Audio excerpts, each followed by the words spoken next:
what I thought I'd start doing is start a diary. Okay, why? Just 'cause I sort of had a bit of time on my hands and that. Just thought, write it down, write stuff down. And do you hope that this one day will become one of the great literary documents like Samuel Pepys' diary? I haven't heard of that. Is it any good? You've never heard of Samuel Pepys' diary? No, the most famous diary other than probably Anne Frank's. I've heard of Anne Frank's and that, and I thought if she's sat in a loft, knocking stuff up, not much going on in her life at that point, yet she was still writing it down. Yeah, whereas you'd be to Gran Canaria, yeah. I thought, so there is stuff going on that I can chat about. Start a diary. Sure. You started a diary? Yeah. And what are you going to do? Did you keep it up every day? Yeah, just, Oh, can I read it, please? Well, a diary's meant to be sort of... Please, can I read some out on this podcast? Karl. Some of it, though, is only relevant to me. It's sort of... please, give me it. Oh my god. I mean, this isn't... I haven't just... Look how big it is! It's one of those desk diaries. It's huge. It's about a foot long, and it's oh, that is amazing. Imagine if Anne Frank had been like that. As she got out, right, everyone would have heard it clank down on the desk. Yeah, but my writing's quite big, isn't it? Oh look, give us that. Do you know about joined up writing? Have you heard about that? There's no point. Amazing. Sometimes you can't read it, can you? So it's Right, best okay. to look at ancient times. Oh my god, it starts on the first day. This is wonderful. Going on holiday to Gran Canaria today. Woke up to the news that Tony Banks had died. There was a piece on the news about how everyone was shocked. Got me thinking about an invention that would be good. Right.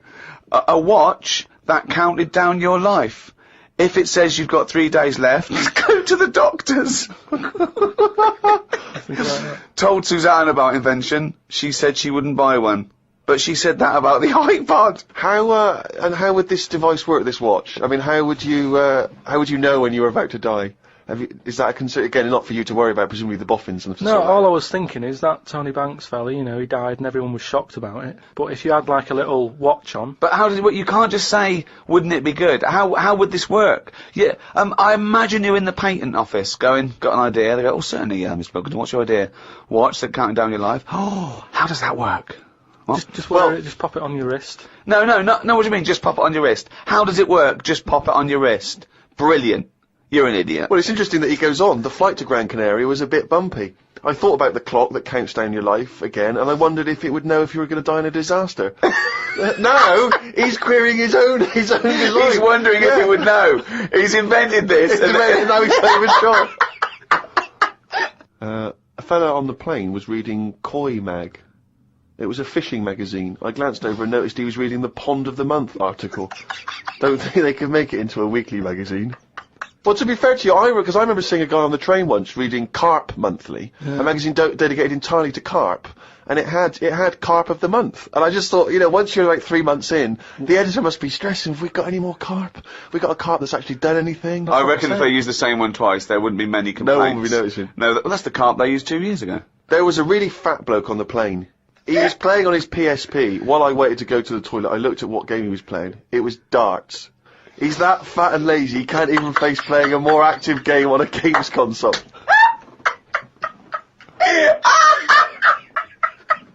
Me and Suzanne got off the coach along with a couple of old people. One of them was in a wheelchair. I don't think it was wise of them to come to a volcanic island with a wheelchair. Everywhere's pretty rough, paving and slopey. Guess I'll keep an eye on it as the weeks go on. Day 2 in Gran Canaria. Brilliant, we're only at day 2. The hotel's a bit odd. I've never seen as many cross-eyed people in one location. That's enough, isn't it? That's amazing! Well, you may have to let me read on a bit more. No, this is amazing. Well, come back to This it is a later brilliant diary. This might be the best diary ever written. Oh. While sat listening to the Kinks on my iPod, I wondered if everybody thinks in their accent. I know I do. What's this? What are you talking about? Just that, when I've been sat there lying on the lounger, right, and I was thinking about stuff. How do you know you think in your accent? Tell me a typical thought. Because what I mean is, say if I was like, if I saw something, right, do you know how I say, like, oh, that's a bit weird, isn't it? No, but that was I don't being have said. to. But when you think, I don't think the sentence is like I'm saying it. It's just a thought. The thought appears. It's conceptual and it's already there. It's not like I go, Rick, what? Just looking at that fellow over there, were you? Yeah, I was, yeah. I was thinking it looks a bit weird. Oh, so was I. I don't think out whole sentences. Whereas you have... Carl, stop listening to the Kinks for a minute. Look over there. More cross-eyed people. No, well, that's Is that how your mind works? In a way, yeah. And Brilliant. that's when because I thought... Explains a lot. It's great that he has to think about whole sentences. Because I thought, that's weird, isn't it? Like, I didn't think, that's weird, isn't it? And I thought, I actually think in my accent. And then I thought, does Stephen Hawking, does he, when he's doing his maths and that, is he, I don't know where he's from, so I don't know what his accent would be like. I think he's from Kent or Cambridge or Oxford or something. Right, so you think he might think in his voice, in that voice box computerised thing. voice? Just wondered. Had lunch inside today due to shite weather. Sat next to an old fella. Old men's ears and noses carry on growing as they get older. Suzanne noticed his fingers were fat too. Maybe they continue to grow. Suzanne didn't laugh when I said her arse had the same problem. Day 3, cloudy start to the day. Had pie and chips in a cafe. Had a bit of an argument with Suzanne because I thought it was daft that we were paying for food when we were on an all-inclusive holiday. Changed my mind when I saw they sold pie though. The cafe was called Tattoos. The fellow who owned it didn't have any tattoos. But we never saw his wife.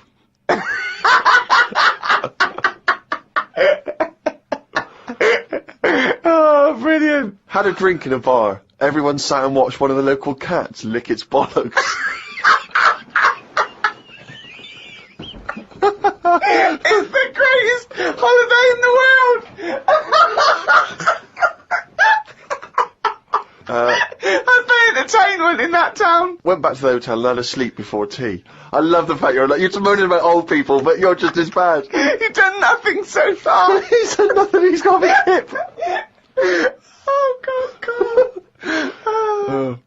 Woke up to news about ducks being badly treated. There was a really ugly one with bent legs. I'm gonna die. Why does he write this down? Oh, God. Oh. There is a fat bloke from Bolton who is in the pool as I write this. He's got a big tattoo on his back, but I can't work out what it is. ... He just got out of the pool and burped. You just felt like you had to keep us abreast of that. Everything's in the diary. I've just seen it get to the point where you're going, breathed in, Yeah. breathed out again. There was a big fat fella in the sea who kept his t-shirt on. If you're big and fat, is there more chance of you getting burnt because there's more of you on show? I asked Suzanne and she said she didn't know in that sort of not listening kind of way.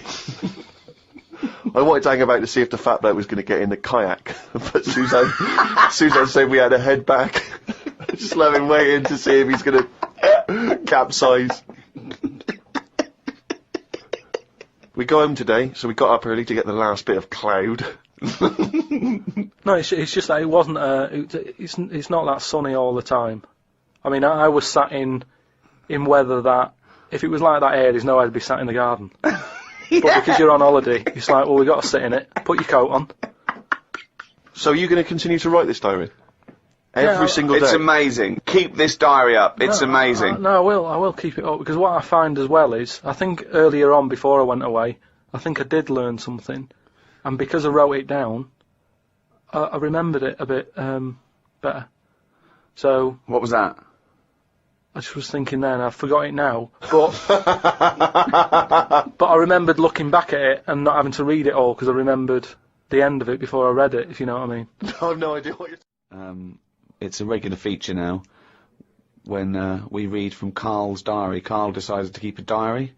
He's gone through with it. I could see it there. It's massive. It's a huge desk diary that he has to carry around with him, and the pages are getting full up. You're really keeping to this. Yeah. Right, this is extracts from Karl's diary. Did podcast and went for an Italian with Ricky and Steve. Italian place is good. We've been there a few times. I always have the same thing, spaghetti. Can't remember what everyone else had. Last time we went there, Steve had little octopuses with pasta. You could see that they were octopuses. They hadn't been cut up or anything. My rule is that I only eat stuff that looks nice when it's alive. A cow, a chicken, some fish. An octopus is an odd-looking thing alive. Even worse when it's dead and limp. It looks like it just shouldn't have been sat in the spaghetti. Yeah, I agree with that. Ricky drew another picture of my head. We've given a few of them away as prizes, but he draws so many of them that they won't be worth as much anymore. Everyone will eventually have one. Like those pictures of a boy crying that caused houses to burn down in the 1980s. What does that mean? What are you talking about? Don't you remember I mean, if you're listening in America, they might not have made it over there. Is it the sort of like the sugary ones with kids? Like, is it Techikov or something? It's just some kid. My Auntie Nora had one, and it was just like a kid with like a blue jumper on, and it's like a painting, not a photo. Yeah, exactly, yeah. And he's just crying. Like a chocolate box, really awful sort of sugary. And what happened is they found out that a load of houses were being set on fire or burst into flames, whatever.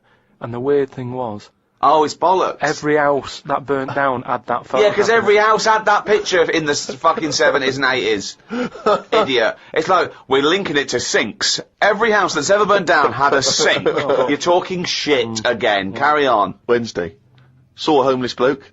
I'm surprised that no companies have thought about sponsoring the homeless. Something like a clothing company. Give them some clothes that have an advert on the back. Everyone's a winner. Good idea. Not bad, is it? Got on the tube to Camden. Read in a free newspaper that hedgehogs could be gone by 2025. I think I've seen more dead hedgehogs than alive ones anyway, so I don't think I'll miss them. Went round to Ricky's house and had a game of pool. It should have been nice and relaxing, but Jane gave me some cake, and Ricky said I can't play pool if my hands are all sticky from cake. It was the sugar, and it wasn't that either. After he'd finished it, they weren't just sticky, he was licking his fingers, sucking his fingers off, and then was going to pick up pool cues and touch things, and I was thinking, go and wash your hands after licking your hands. You're not a cat. This turned into an argument when I said I didn't want to wash my hands. Why didn't he? He goes for a piss all the time without washing his hands, and then squeezes my head. I know I prefer to have lemon cake crumbs on my head than knob juice. Was going to do a crossword, but I'm tired and have learnt enough today. What have you learned? Well, the stuff about hedgehogs and that. Oh, God. Was on my way to my mates, and I got on a train. Got close to a station, but realised I needed a wee. Was about to go in a cubicle when a blind man with a dog, who was bumbling his way through the walkway, came around. I said, "Are you after the toilet?" He said, "Yeah." I said, "It's on your right." I shouldn't have let him go first, as he took ages, and it would be my stop soon. The dog waited outside the cubicle. I was going to stroke it, but then I remembered someone telling me that you shouldn't. Don't know why that not? is. Because something to do with the owner should be the only one who sort of deals with that dog, and you shouldn't. You shouldn't stroke it because you'll cover it in fucking lemon cake. No, but just because, you know, if you stroke it and that, it might like me and want to go off with me, and he'll come out and be lost and stuff. Yeah. I'm not totally sure, but I just thought. Went and did the podcast. We had a meeting after. I don't like meetings, as I can't keep focused on what people are talking about. I think Ricky has the same problem as after 25 minutes he was trying to wrestle me. I tried to do what spiders do and stayed still as if I was dead. But Ricky just stayed on top of me, not moving. A bit like when you see one of them big snakes swallowing a sheep.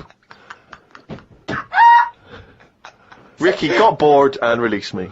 I went home thinking, why had I left my old job for this? A homeless man asked me for some money, but I didn't feel like I should treat him, as I felt that he probably had a better day than me. Oh, God. Suzanne called me to say she'd gone for a haircut, and that she'd meet me in the supermarket. I went to the supermarket, but she wasn't there. I called her and she said she was near the fruit aisle. I went to the fruit aisle and she wasn't there. Turns out she was in a different supermarket on the other side of town. And that if I'd listened to her properly, I'd have known that. I didn't want to say that Well, you just went to the first supermarket you thought of, as opposed to listening to what supermarket... I'm in the supermarket. All right, bye. I didn't want to say that I hadn't heard her properly, because my ears were ringing a bit from the wrestling from earlier. 25 minutes later, I met up with Suzanne. Her haircut wasn't that bad.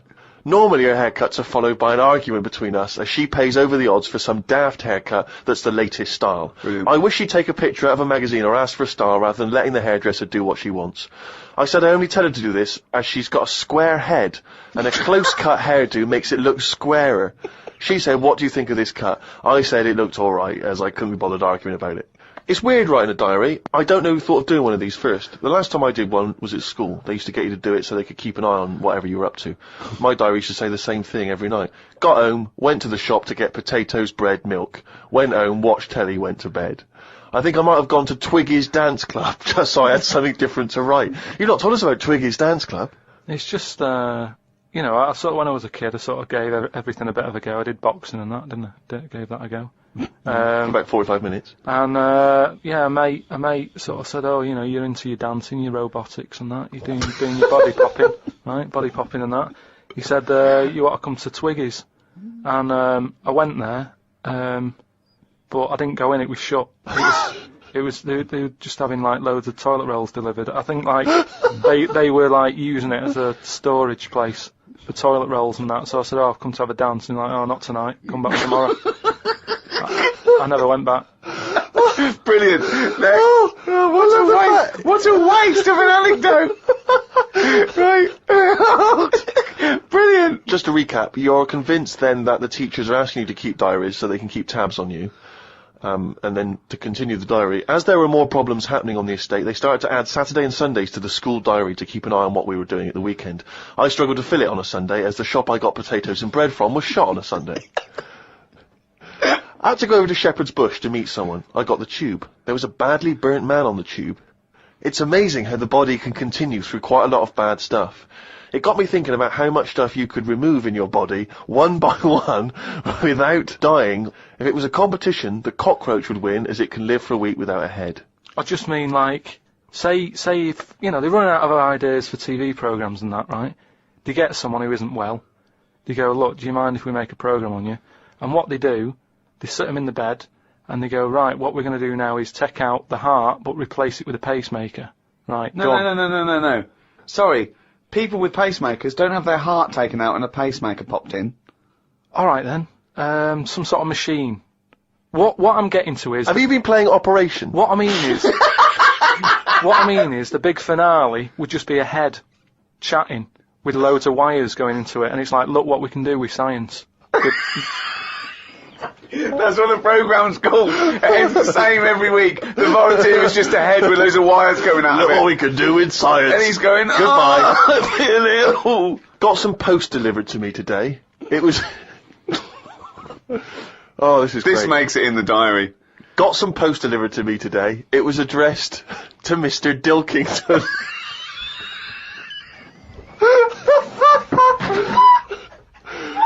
I don't know why that's so funny. Oh, God. I got some post delivered to me today. It was addressed to Mr. Dilkington. I opened it and the first sentence read, Dear Mr. K. Dilkington, you're one of our most valuable customers. I put it in the bin. Thought I would learn some new words, as Steve always says I don't use enough different words. I read in the Fortean Times that the word whew means an ugly female ghost with drooping breasts. What do you mean? Is that how am I pronouncing that right? Who's using that word? Who is using that word? It was just W-E-W-E. Let's call it a woo. An ugly female ghost with drooping breasts. I think I'm right when I say there are too many words in the world. I don't think I will ever get round to using the word woo. Watched a health programme. Wasn't watching it properly, but heard some doctors say that we only get so many heartbeats in a lifetime, so don't do too much exercise. I told Suzanne, and she said I probably hadn't heard it right. We got talking about death. Suzanne said she didn't like thinking about it. I said she might end up being a woo. I was chuffed as I'd managed to use my new word. I went to the supermarket to get tonight's tea. On the way, I stopped and looked in the fishmongers at all the different fish they had in the window. It's like a child in one of those kids' TV shows. I know. Mr. Pilkington went to the fishmonger. He stopped and looked at all the fish in the window. Hello, Mr. Dilkington, they said. There was a newspaper clipping stuck on the glass about a two-headed fish that they've made in Taiwan. I don't see the point in doing this, as a fish having two heads ain't going to solve the world's hunger problems, as the head is the bit you throw away. Invent a fish with two bodies, and I'd say well done. Good point, isn't it? Suzanne watched one of her favourite TV programmes. I've told her the telly only goes on if there's something she wants to watch. If there's nothing on, she has to talk to me about stuff I've learnt. Like Descartes. Watched a programme on him the other day. He is the one who said something like, I know I'm about 'cause I dream. Doesn't work for everything, 'cause ants don't sleep.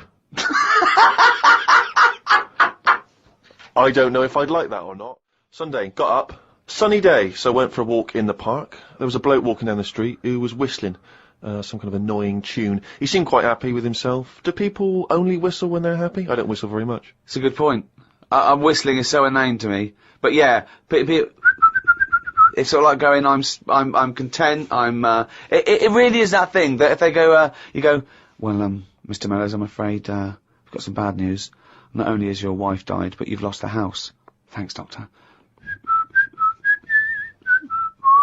Wouldn't happen, would it? No, you don't whistle when Yeah. you're sad. The other place you hear it, of course, is changing rooms. And that's men going, I'm whistling, so I'm not looking at your cock. How could I be? I'm concentrating on whistling. The lake was frozen over where I was walking. The ducks looked worried. They were sat on the edge of the lake waiting for it to melt. Were they, Carl? Yeah, we just sat there looking, sort of going, oh, what's going on? I don't know. How long is a duck's memory? Because I wondered whether they're going, this doesn't seem right, but I don't know why. I asked Suzanne why ducks don't use their wings much. They seem to walk and swim more and don't bother using their wings. Suzanne said she had to call her mum and dad, so I never got an answer. The old excuse! Yeah. Suzanne, I can't talk now, Carl. Gotta phone my mum. There was a marathon-type run going on in the park. It reminded me of the time when we were moving flat. It was the day of the London Marathon. Me and Suzanne were walking down the middle of the road, taking some stuff to our new flat. I was carrying a lamp and a kitchen bin. People were clapping me, thinking I was doing some kind of fun run.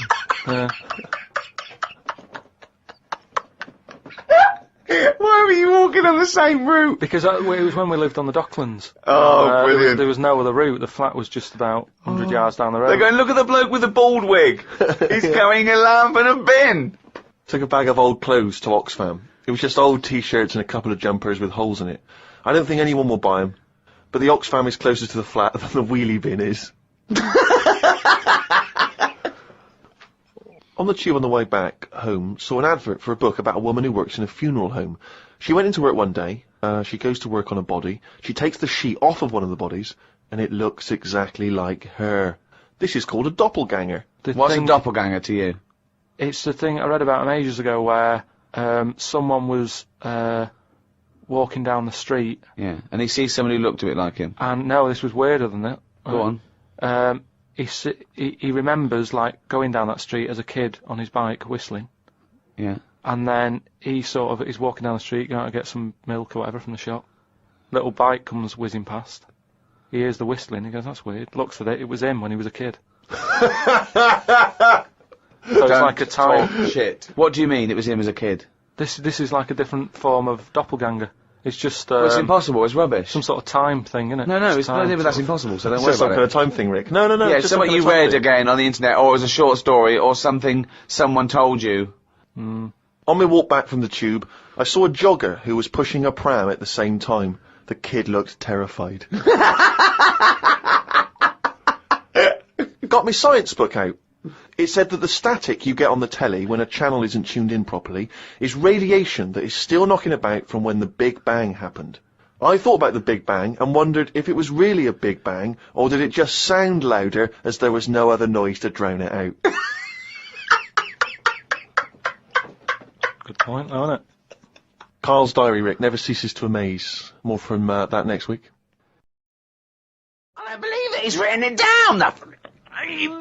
Well, that's the jingle that signals it's time for more extracts from Carl's diary, and we'll lunge straight into it. Wandered down Carnaby Street. There was a happy homeless fella. I gave him £1.50.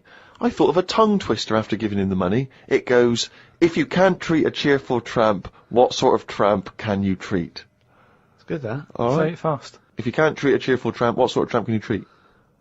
Good, isn't it? Good, that, yeah. You've got too much time on your hands, Carl. Learned some famous quotes to see if they are as good as my sayings. Number 1, treat every day as if it's your last. Very famous saying. Now, is that something you do, Carl? But you know, me problem with that one is that if it was your last, you wouldn't want to be doing much. That's the only problem I've got with that. I wouldn't want to, go to a fairground or whatever, because you're going, oh, it's my last day, what am I going to do? And I think you'd spend so much time worrying about what you're going to do that you'd end up staying in. I think you're right, You've taken some of the poetry out of it. I think it means live life to the fullest, right? I like the fact that you were musing on the idea that if it was your last day, you'd go to the fair. It's getting such a 19th century way of spending your final day. I know, yeah.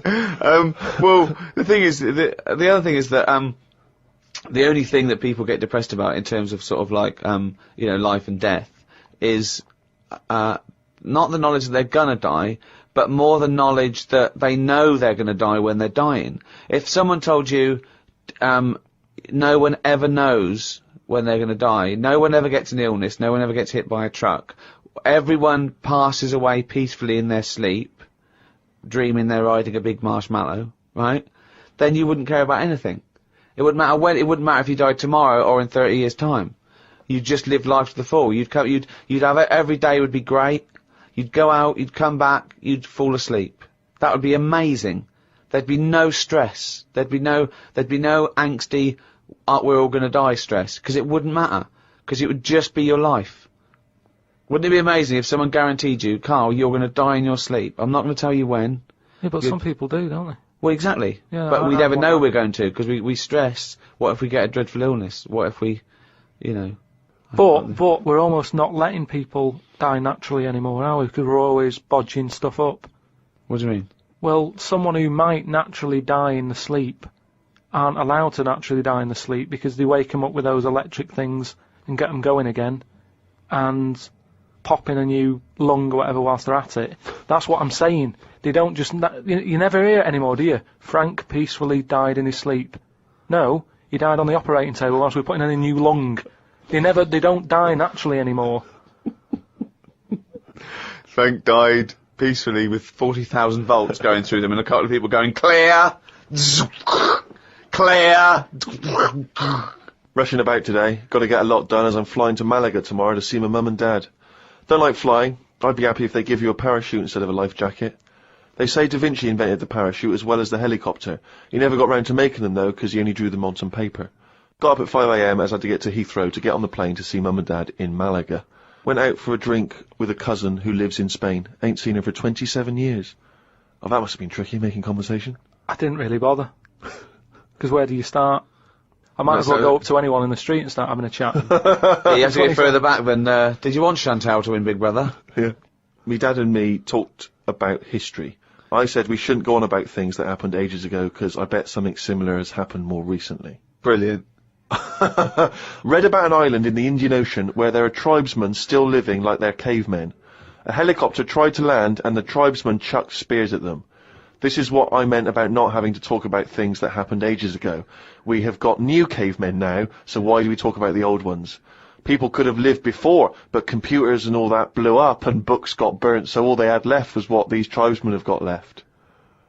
Ramblings And that's the ramblings man. of a maniac. That's just a few hours before you go crazy with a gun in the... No, but what I mean there is, right, say if all this has happened before, right, podcasting's been happening years ago, something happens. Again, a lot of information from the Planet of the Apes. Something happens, world ends, right, we come back again somehow. Yeah. It's the detail you leave out that makes you intriguing. Just like the watch that you can wear that tells you when you're going to die. How does it work? Pop it on your wrist. That's all the detail you need. So the world happened. No. We came back. Have you seen the pictures? Forget it then if you don't get it. It's interesting that you had all those profound thoughts about this period in the past when they all lived, but you still found it appropriate to include at the end of that. It says the tribesmen wave their knobs about when they've had enough of having visitors. That's what it said in the paper. That's what happens. They're quite happy. What paper is this that you're reading? It was in like a paper a couple of days ago. It said they don't mind having visitors if they're bringing them coconuts and stuff that they can eat. Once they've got everything they need, they start waving the tackle about, and that means like, right, leave now. Which you would, wouldn't you? Yeah, at a dinner party. My grandfather used to do that. Got a book sent to me called Freaks. It's a bit heavy, but it's got some interesting pictures in it. Read a bit about the two-headed nightingale. She/they was on tour in London years and years ago. It cost 2 shillings to have a front row seat. She/they had 2 heads/2 arms and 4 legs. They are called Siamese twins because the first twins that were born stuck together were Siamese. On one of the pictures, they are playing chess against a doctor. That hardly seems fair. 2 heads are better than 1. So it's 2 heads, 2 arms, and 4 legs. That's just 2 women in one dress. Yeah, that's 2 women with an arm missing. Yeah. Spoke to Ricky and his friend Glyn about art. I just don't get it. Ricky had some odd pictures on his walls. I don't have any pictures up in my flat because of the mirrored wall. But I can't say I'm bothered. The mirrored wall, we should just explain what that is. When you moved into your flat, there was an enormous mirror on one wall, was that right? We just got this flat, and, you know, it's not a big flat, so I think the people who had it before us, he was a gay fella, right, which was a bit like, oh, so you've been doing with that mirror and that. But that was... What? No, just, you know... Just, what? What has he been doing with the mirror? Well, What's he been doing? Why? No, it's just because they're quite sort of experimental in it, aren't they? And I don't know, what do you mean? What do they do? Well, I wouldn't know anything about it, but go on. No, what do you want? What? no, I don't. Experimental in what What do way? you mean experimental? I just mean, you know, they'd be doing stuff. What? Whatever they do. Chemistry, What? have a chemistry set out, they were doing experiments, what? No, just doing what... Singing I Am What I Am and just checking out their No, each the to their dance own. I'm moves. not having a go at anyone, but What? I'm just saying, like, they're doing what they're doing, which Carl, you're is not annoying as homophobic, well. are you? because- You're not no, st- I'm not. I'm Well- not. This is why. but Why are you worried about what a little gay fella was doing in your flat before you got it in front of a mirror? I wasn't worried about it. Why I are mean, you thinking about what he's doing? Why are you fantasising what a little gay fella was doing in front of your mirror in your... I'm not bothered. I'm just telling you why it was a bit odd that he had a mirror in there, right? But forget the history. But you've got a mirror in there now, haven't you? No, because what I did was I was going to take it down, and I thought, oh, it's a bit dangerous. This, you know, it could crack and. Because it's the fall on size me. of the whole wall, isn't it? It took up a whole wall. Right. So like when he's moving about everywhere, he's got a good view of it and that. But he's got this full wall of mirror, and I thought I can't take that down. And I thought, what can I do? So I've just put wallpaper on it, Brilliant. and it looks all right. You wouldn't know, what have you? But it means that I can't put any pictures up. That's all I'm saying. Because if I put a nail in, And what don't you understand about art? What about art don't you understand? The concept? Specifics? just the way some people like, you know, the ones you've got, where it's just like a block of colour on a bit of canvas. It's like, what's that? Just Abstract. It's just abstract. It's you know, it's vibrancy of colour. It's a, you know, an attack on the senses. Or it could be, there could be something in there that you might see. You might not see first time round, or it could be, you know. Yeah, but there's loads of stuff to look at without having to do that. But You've that's got the point. windows. I can understand if you had a cell and there's no windows and you want a bit of colour, but you've got Oh, a yeah. window to look out of, and you've got like just a big block of. But I was Colour on explaining this to you, the photograph where people, before, you know, the art was photography, it was realistic, and, you know, they had to make it look like the subject. But then, when cameras came in, that's when people started Yeah, doing surreal stuff, and... I 'cause understand that. Otherwise there was no point to it, they had to find a new way to represent things that, photography couldn't do as such. No, So- that's like when we were in London having a shop around at Christmas, and there was that picture of fruit for 700 quid. It's like, well, just get some fruit. You know what I mean? You can get some real fruit for 3 quid. Yeah. I understand that, but there's nothing wrong with like having a. We'll get. Don't invent cameras then. One or the other. Do you know what I mean? That's what annoys me. Someone invents something, and then they go, "We've got to invent something else." Like the abstract thing. Why has someone gone? Oh, I can't have paintings anymore because. What do you think of Dali? Going, melting clocks and stuff, no? I mean, the first one was alright when he did the first clock, but then all the time he's just like, oh, I'll draw something and it's got a melting clock on it. I'll do a sheep, put one of them on it. Have you seen his lobster telephone? That annoys me. Why? Because it's not, I mean, I think what annoyed me more with that is when I heard about how it happened, he had some artist mate round, right? And, I don't know what happened, they were eating. That's a hell of an anecdote. No, but they were eating some food and what have you. Yeah. Lobsters? And, yeah, they were eating lobster. Oh, right. And, That's handy. I don't know, the other artist, whoever it was, sort of Telephone? started saying, oh, you and your clocks and all that, right? Brilliant. And, This didn't happen. They started arguing, Yeah. and he chucked some of the lobster. Bollocks. And it landed on the It phone. bounced off his mate's head, went on the phone, and they both looked at each other like, are you thinking what I'm thinking? And they brought out that phone as a bit of art. Things like that annoy me. because it was then just messing about. That didn't happen. Just telling you what I know. I saw his work. Each to their own, if that's what he's doing. I'm just saying, I'm not putting my stamp of approval on it. Heaven forbid. Well, you know, as you mentioned in your diary, your favourite artist is Lowry, because you can look at them for ages and see someone different every time you look at it. All I'm saying is, art should be there to tell a story, not just to have a splash of colour. We know colour's out there, there's loads of colour. We don't need to be reminded of it. But colour's part of our evolution, and so it does something to us. Just like sounds. Yeah, but I'm saying, do a picture, Smells. colour it in. Still use the colours, but draw something with it rather than just going, a bit of yellow, a bit of red. Like that when you've got just red and black. What's that meant to do? Well, it does something. What? Well, I like it, I enjoy it, so it does something. Yeah, you have it then. I'm just saying, I prefer it if it was something. And so let me just get straight, you had a mirror on one wall, so you padded that wall, It's just and sort you of, padded the others. It's just sort of wallpaper on it. Right. Amazing. And there's no other art in there, No, it's just an empty cell. Was Suzanne like some art? Just like, Suzanne's not allowed to watch telly unless it's her favourite thing, otherwise she's got to talk to me about stuff. There's no art, there's no point, just wallpaper. I'm just saying, we've got three windows we can look out of. Right. Right? Stop looking at the walls, look out the window.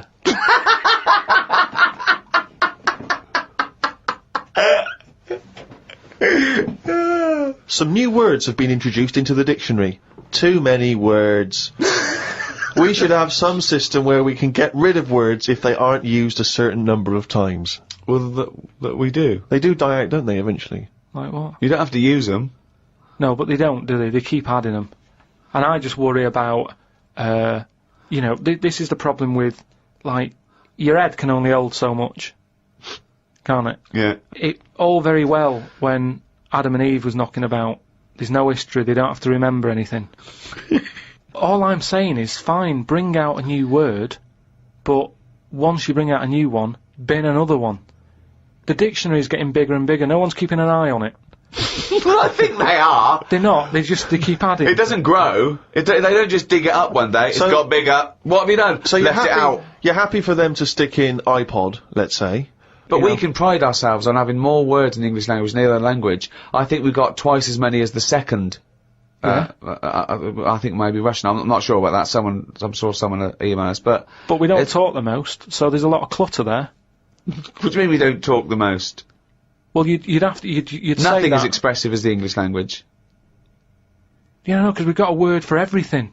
I'm just saying that I don't use all these words that are coming out, and I just think, like I say, keep an eye on it. Some sort of, I don't know how it can be controlled. But Shakespeare invented words. I think Shakespeare invented about 1,200 words. Yeah, and we're probably still using a lot of his. So why do we keep sticking more in the pot? Right. Stop using loads of words. People are panicking in New York about the snow they're getting. It's 2 foot deep. They're saying it's to do with global warming. I don't get it. 2 days ago they were saying the world's getting warmer and the ice is melting on one of the poles where the polar bears are. As long as we get snow on the world, does it matter where it goes? Read on the internet that heads are bigger now than they were years ago. Brains are getting bigger, apparently. This is because we're being told too much information. We are told too much stuff about things that we wouldn't have known about years ago. You've just made that leap, haven't you? Maybe heads and brains are getting larger, but the fact that it's because there's too much information cramming in them, where have you got that from? As time goes on, isn't it? It's that thing of, we're being taught more and more every day. As the time goes on, something's happening every day. You've got to remember that. No, you haven't. You have. It's the same, like I said, you know, with the Adam and Eve thing. They didn't have that much to remember. They come on the world, they go, what happened yesterday? Oh, not much,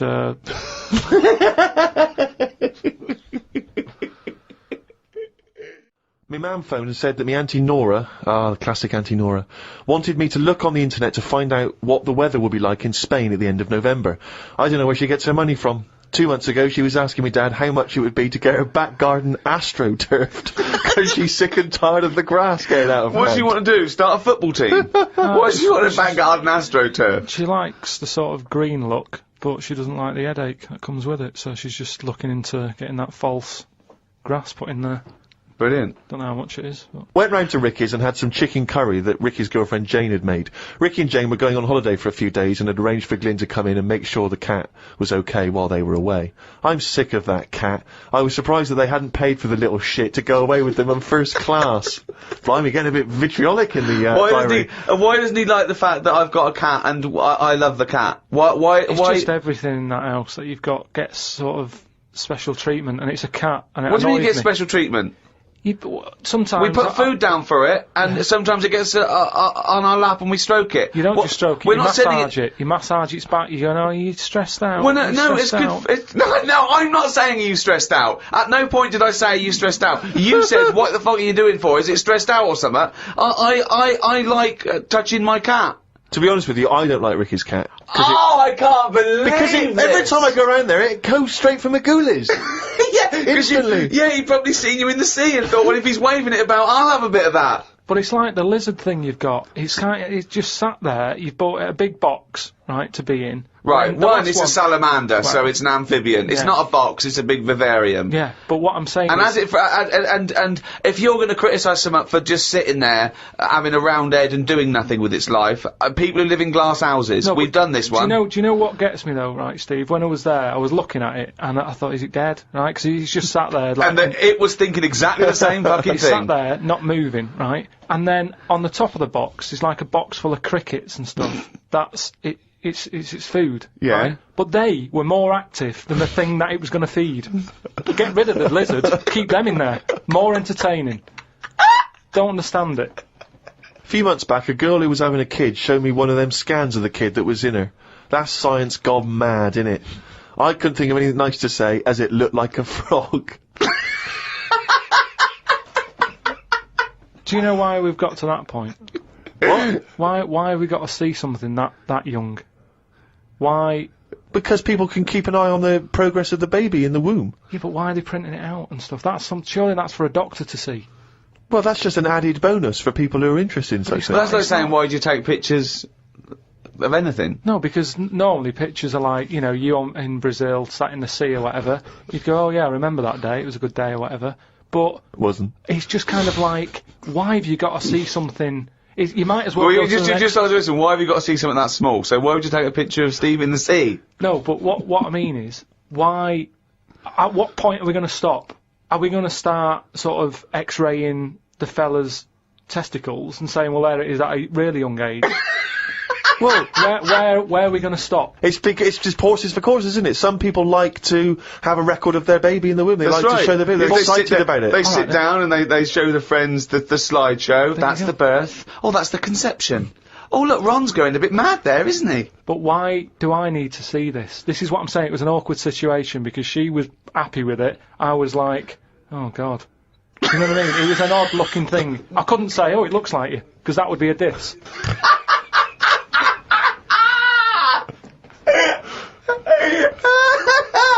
Oh, Christ! Met Suzanne at Euston Station. I said I would sort out the tea tonight, so I called the curry house.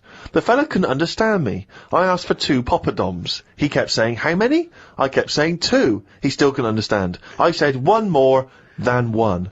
He understood. When we picked up the food and took it home, there were 5 poppadoms in the bag. Oh, God! Oh, God. There is a restaurant somewhere that sells knobs to eat. No, there's not. There is. No, there's not. No, there is. It says that women can't eat too many of them, and if you want a seal's knob for dinner, you have to book in advance. Right, it's gobbledygook. This is the ramblings of a madman again. It's a trend, he writes. It won't last long. It'll be like hummus. But hummus, when did that happen? What do you mean it's still going? It's a Greek traditional food. I know, but there's a restaurant down the road that's all they do. That isn't a proper meal. That's a side order, isn't it? That's like having a restaurant just flogging tomato ketchup. Hummus isn't a meal. They don't even try and kid you and get you in and flog you just hummus. They actually say it's hummus today. Not going to work. Be shut down within a month. Called Ricky and asked what the difference is between the mind and the brain. Yeah, he did. That's a hell of a phone call to get. Unbelievable. Unbelievable. Ricky did explain, but I can't remember what he said. I wondered at what age you are when the mind kicks in. Okay. Ricky changed the subject and said there is an island called Spider Island. There's nothing but spiders on it. A bloke went to visit the island and said there was 1,000 types of spider in one tree. Yeah. Excited by I that? didn't tell you that. No, I looked it up after talking to you. Oh, right. Is that true? Yeah, they just said there's loads of them. What do you think about that? What do you think of an island that's just full of spiders? It's a bit daft, isn't it? What do you think they should do then?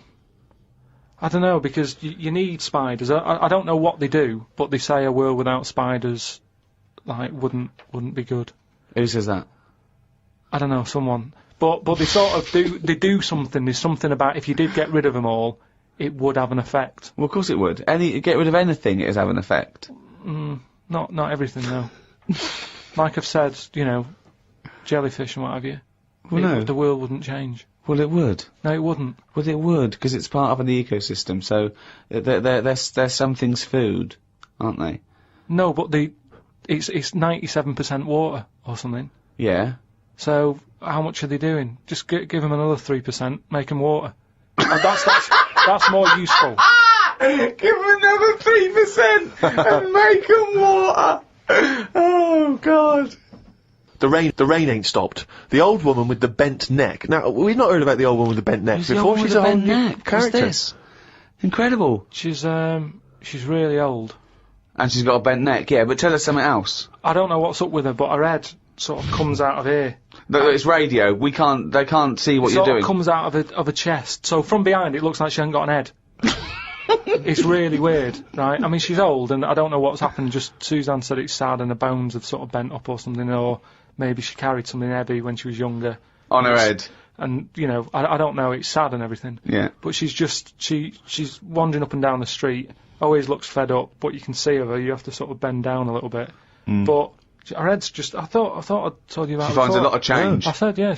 Well, as you write in the diary, the old woman with the bent neck is struggling in the weather. The rain must be running down her back. Don't know why she went out in this weather. Me back's doing me head in today. It does this every time the weather turns a bit grim, ever since I tried to kick me height. Oh, remember that? We've heard this before. Kicked me height and landed on me arse. Was going to treat Suzanne to a trip to the pictures to see Breakback Mountain, but then remembered there is a programme on about two-headed kid tonight. A band from the Conga have won the Best Newcomers in a Radio 3 competition. They use pots and pans for instruments. It says that the Conga is a poor, sad place, so why do people do that happy dance at the end of parties called the Conga? Right. One is the Congo. There's no place called the Conga. They come from a place called the Congo. Where do you come from? Okie dokie. It's a terrible place that we don't know whether to put our left leg in or our right leg in. Sometimes we shake it all about. We're not sure if we should. But Conga! Fucking hell, you're such a... Went into the gadget shop today. It's full of stuff that we don't need. Gadget used to be a good word that made you think of James Bond with all his gadgets. The best thing I could find in the shop was a clock that ran on potatoes. We are definitely going backwards. I agree. Well, who cares about that? A little electrical impulse, so what? Had a night out with old schoolmate. Found out about more of the other lads I went to school with. One is living underground. What do you mean living underground? Not like a mole. Do you mean he's got a basement, or do you mean he digs a hole every night?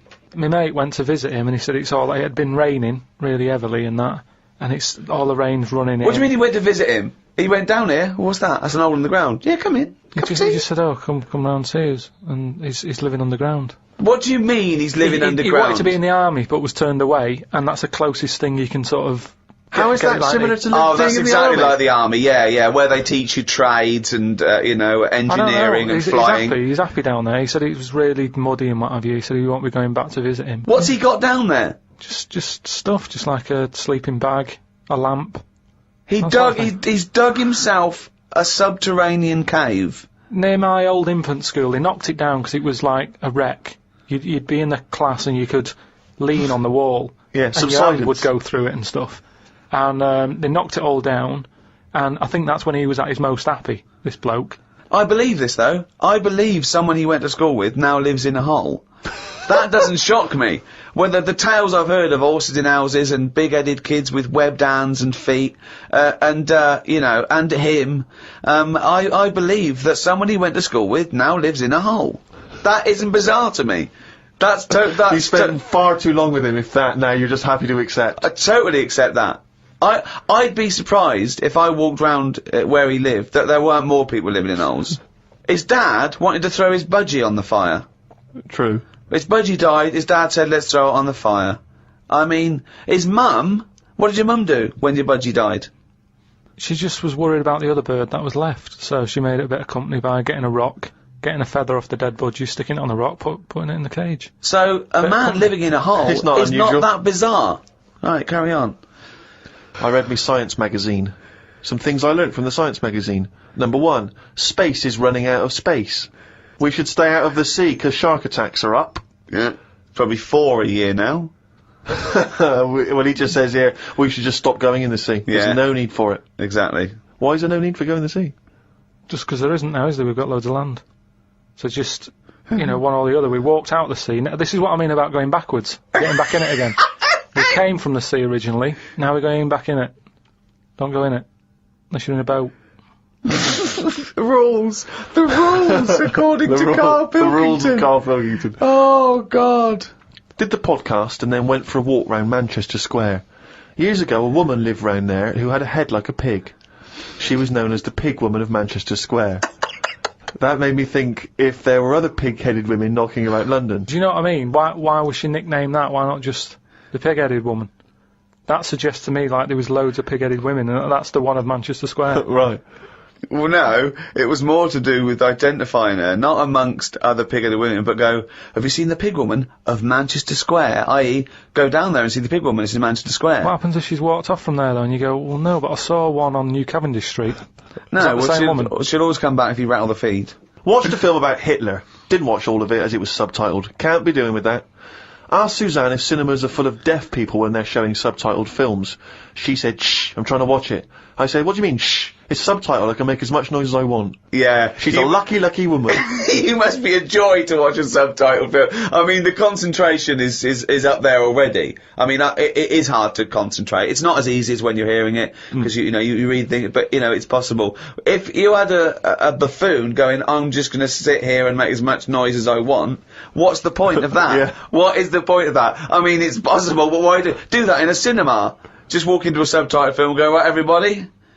Let's all do the conga. Well, yeah, or during ballet. Ballet, they're just dancing. You don't need to listen to the words, just have a conversation. We're having our bathroom done. The bathroom man was round at 9 this morning. We weren't allowed to use the shower because it all had to be bone dry before we could use his waterproof filler. Not that waterproof, then. Went for a brew with Ricky. We talked about monkeys and how they are closer to humans than they are to apes, and how bees will drink cider to get off their heads. Now and again there is a bee that lets the drinking get in the way of the work, and other bees sting it to death. Blimey. Yeah, well, there's bees. They love a drink, and they will drink pure alcohol. They drink 100%. They drink ethanol. I don't know why. They love getting off it, and they fall down and they're drunk, right? A bee can take in the equivalent of 20 litres of wine, right? But some bees get addicted in the same sort of percentage as human addiction, like 10% of bees, they can't get enough of it. They take ethanol, they take cider apples and that, and then when they get back to the hive, they go in a bit pissed, and they've got guard bees, and they go, come on, we've all had a drink. Bouncers. Yeah. They sort of are, right? And they push them away, and they push them away again, then the next time they go, right, I've had enough, and they give it a good hiding. And Karl couldn't get over this. I saw his face, but I knew that he was thinking of that bee with sort of like eyes rolling round his head, a little bit belligerent with his jacket on backwards. Yeah. And the bouncer going, come on, son, we've all had enough, let's move away, Yeah. move away. You're not coming in, right? You're wearing trainers. Yeah, you're wearing 3 pairs of trainers, and I'm sick of it, But what I did find out, because I went home and went on the computer trying to find out about drunk bees knocking about, they're not actually meant to fly. It's only because they don't know. Fly. Well, no, but if they were told that you're not actually designed to fly, they wouldn't bother. No, this is that thing that goes around that aerodynamically on the face of it, looking at the size of the wings and the body proportions and everything, that it's a surprise that they can fly. Okay, it's not that no one's ever told them they can't, and as soon as someone tells them you're not meant to fly, they all fall out of the sky going, "Oh, what are we doing?" Like in a cartoon. No, but it's something about the confidence and that. At the moment, nobody's saying. It's nothing to do with the confidence. There is no such thing as confidence in bees. A bee never loses its nerve. That's not why it drinks. Because what are you drinking for? I'm just not confident anymore. There's no point to turn to the bottle. I can't go up there again. You're an idiot. Suzanne said today can be my day because she has been a bit of a pain with her illness and that. So she said I can do what I want today.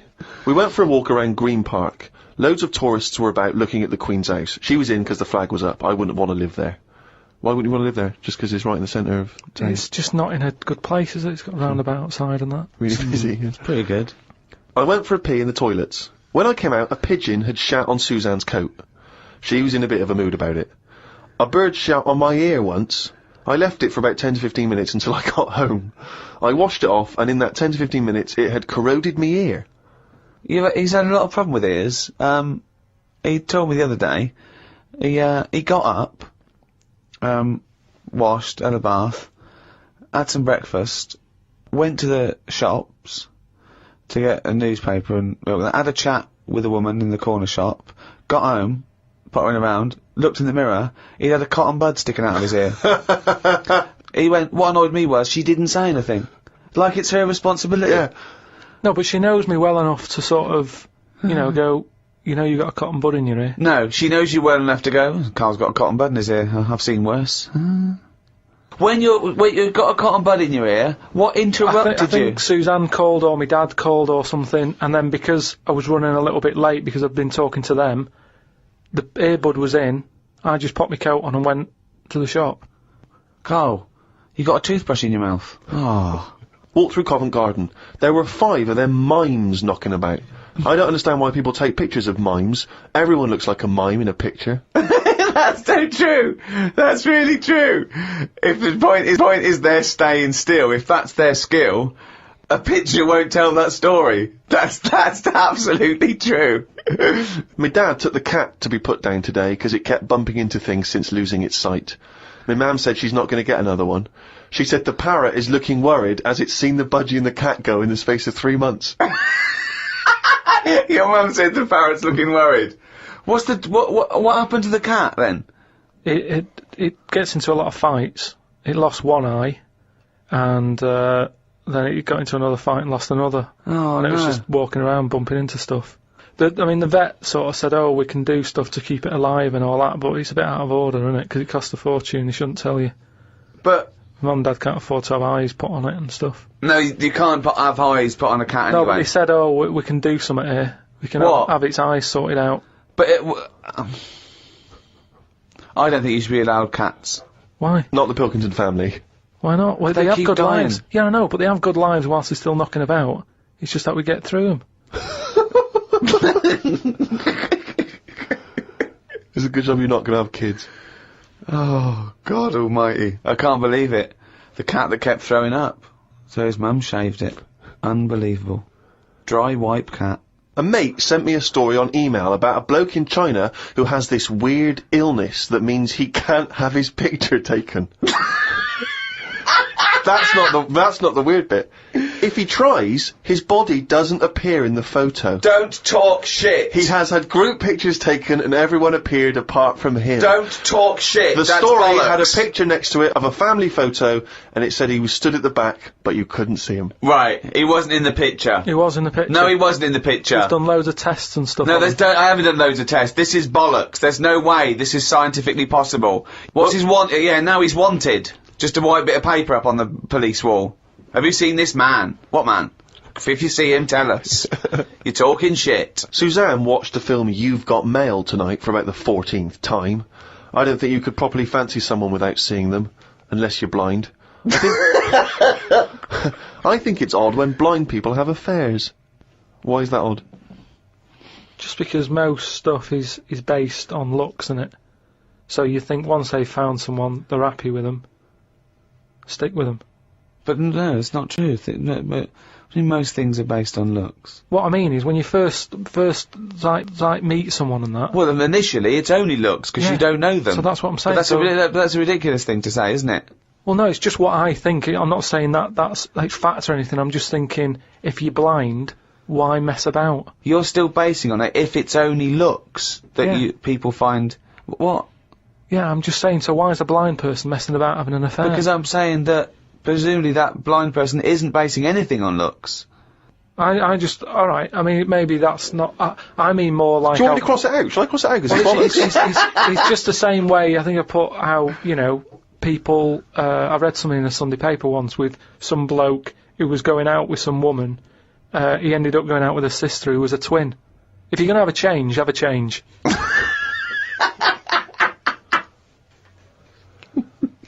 Spoke to Ricky about trips to the moon. Oh. He was up for going just to see what the world looks like. I came up with the idea of a giant mirror on the moon that would reflect the world back. He had a few questions, but I had the answers. Yeah. He changed the subject, I won. Right. My first question was, how would you get it up there? He said bit by bit. That'd be a good mirror then, wouldn't it? I said, how big would it be? He went, you'd still need a telescope. I said, how would you get it on the right side of the moon, always facing the right? He went, what? He went, does the moon move then? I went, yes. And if we don't like the mirror on the moon, we can always wallpaper over it. It's Suzanne's birthday tomorrow, so I've got to get her something. I sometimes think it would be best if we didn't celebrate birthdays. I think people would live a bit longer if they didn't know how old they were. Age puts restrictions on things. She said something about wanting one of them posh badges to put on her coat. I will look for one later. I love the fact that around the time that you've got to buy Suzanne her birthday present, you think that birthday presents are a bad idea. Got up early, it's Suzanne's birthday, gave her the card and present. She was well happy with her posh badge. She wore it to work. It's quite nice to hear a moment where she was actually happy for once in your company. They always say when you get someone a present, you should buy them something they wouldn't buy themselves. Daft rule. I want something I would buy myself if I had the money. When I was young, me Auntie Nora got me a present I wouldn't buy myself. It was a t-shirt with her face on.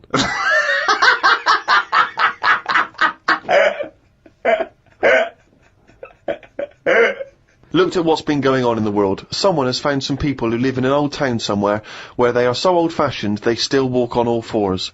There is a picture of them and they use shoes on their hands. That's not old-fashioned. Why is that old-fashioned? That's some kind of regressive evolution. Yeah, really old-fashioned. Yeah. Well, it's not true, is it? It is true. It's somewhere in, Well, I believe they have found a group of people that are living and walking around on all fours, but Yeah, I but don't believe they're wearing shoes on their hands. And I don't believe they haven't evolved to standing up. No, they just haven't seen other people walking on 2 feet. Don't talk shit all your life. That's all it's about, though, isn't it? You copy. When you're a baby, if you were stuck in a room, you'd wander about on all fours, because that's the way, that's an easy way of getting about. So you only walk on 2 feet because you see everyone else doing it. Well, I don't believe that is the case, because as I understand it, some of the family are walking on 2 feet. So I don't know what the ins and outs of it are. I know there's a forthcoming documentary on the BBC, so maybe we should watch that and then we'll all know what's going on. Right. Instead of just leaping to conclusions because you read half of it on the internet and then skipped on to something all else. I'm saying is, though, you would wear shoes on your hands if you're roaming about like that. So you just confessed there that you leapt from fact to fiction, did you, in the space of one diary entry? It's just that I saw a little picture. And you assumed that they'd be wearing shoes on their feet? If they've got shoes on their feet, they might as well have them on their hands, because their hands are doing the same as the feet. If you're not going to wear them on your hands, don't put them on your feet then. I'm beginning to think some monkey news was bollocks. Treated Suzanne to her tea, went and got her a curry from the shop opposite. While I waited for the food, I read a story in the Metro newspaper about an alien gang that kept appearing in someone's garden. Christ. The bloke moved, but when he used to pass the house at night, he would still see the aliens knocking about, hiding underneath his old shed. There was other alien stuff, but I had to go as the food was ready. Brilliant. Yeah, it's a bit annoying, that. Yeah, load of bollocks again. Went and did some shopping for stuff as it was my turn. Suzanne moaned a bit because I forgot orange juice and bought some cheap toilet paper. She always buys the expensive toilet paper. I don't know why they make toilet paper with pretty patterns on it. That made it into the diary. Up and out at 9 o'clock to go to the Cotswolds. No, I think this was a gift for your girlfriend, wasn't it? For her Yeah, birthday. it was a You went to the birthday and Cotswolds, that, so I just went for one night. Got the car and headed off. We stopped at a service station to get some breakfast. We had fried toast with an egg on it, 1 sausage and beans, twice. Cost us £13.85. They sell everything separate, so it seems cheap. At that price, we must have been charged for each bean. We found the B&B, but they wouldn't let us in the room because we were early. We went for a walk. There was not much around the B&B, so we had a quick walk around the car park. And went back in. Happy birthday. The room was now ready. It's an alright room. 3 biscuits, so I ate them straight away. Like a child. Like a dog!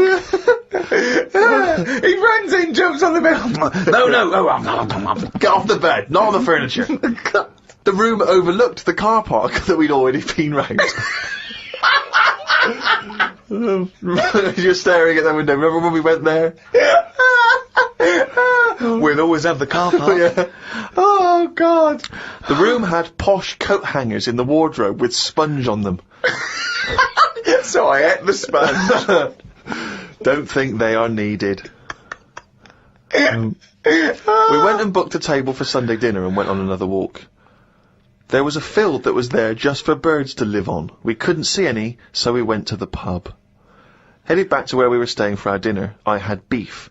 It was nice enough, but there was a family of 13 behind us. I don't see the point in going out in large numbers. They annoyed me. One of the family asked for sorbet before his next course. He was only about 11. He thought he was it.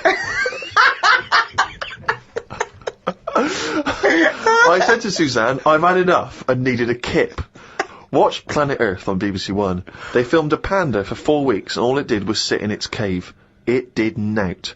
If I was Fiat, I wouldn't name one of my cars after them as it suggests it won't work or go very far. It'd be like bringing out a Ford Sloth. No one would buy it.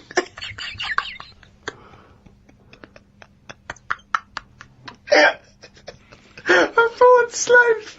I would love that ad campaign. Oh, that's amazing. Oh, God. The new Vauxhall Slug. We had a look around the local village. There wasn't much to it. We did the usual thing and had a look around the church graveyard to see how old the dead people are. Suzanne's had a hell of a time so far. She's gone to the Cotswolds, the room wasn't ready, she's seen the car park, an empty field, and now let's go and play how old the dead people are. I like the fact that you mentioned we did the usual thing of having a look around the church graveyard. Do you make her do that every time you go away? I like the fact, I want to know what she did for 2 hours when you slept. Did she just like... She went to a club, had a whale of a time. No, she just looked out at the car park, just like, memories. But that's what you do, though, isn't it? When you go to these places, there's nothing else unless you want fudge, or you know, you walk round a church graveyard and have a look. There's nothing. Fudge. We went home. It took 3 hours to drive back. People say they go to the country to see the wildlife. I saw rabbits, pheasants, and a fox on the way home. They were all dead in the road.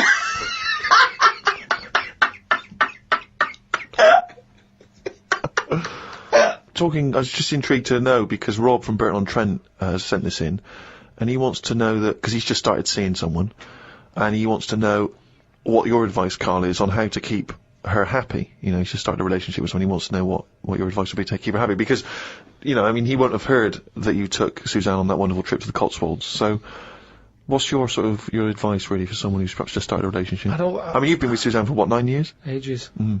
I don't think you should have to go out of your way to please them, because then it's not the right person. I think you should just do what you want, and then if they like it, then they're the right ones for you. So don't go out of your way too much. I mean, I got the posh badge for a birthday. That's once a year. Rest of the time, it's kind of like, you know, I like weird stuff. I like watching weird stuff and all that. Now and again, I won't make her watch it. I'll tape it.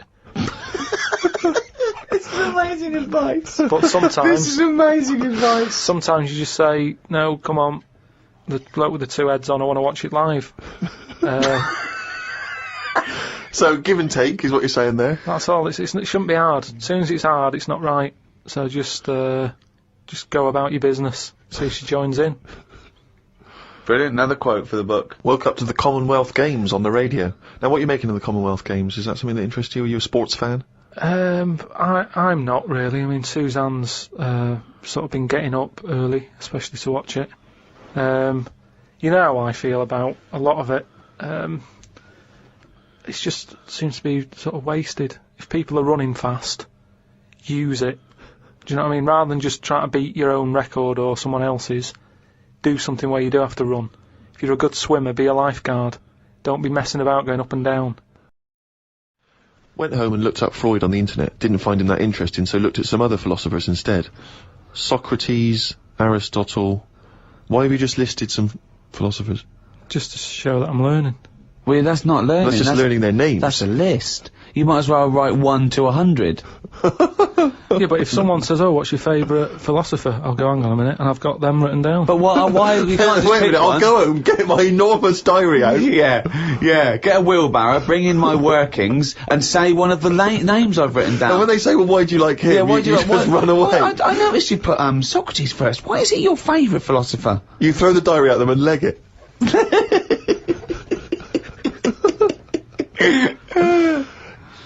Oh, and then you go on to say, it's weird how names have changed, but then there's no other point there. It just is, isn't it? When you think about, like, Socrates, I've never heard that on anyone who I know, is what I mean. It's just, in a way... But you're not Greek, are you? But how did that go about back then? I mean, say if you were phoning someone up and they said, I'm booking a table for 2, they go, name? Socrates. Did he ever go, cheers? Without going, can you spell that for me? But I don't know what point you're making. I'm just saying it's a name that's awkward. You're always going to have to go, can you spell that for me? You go, and it's not just him. Look at all them other names that are on that list. But they're from a different country.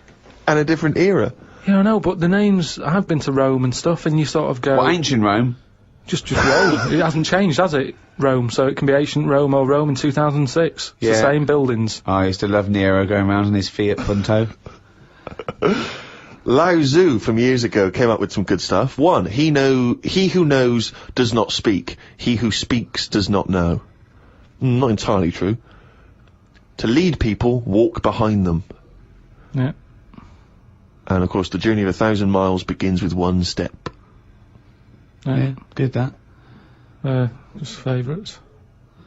Maybe this is why people are at the start line spectating at the Commonwealth Games.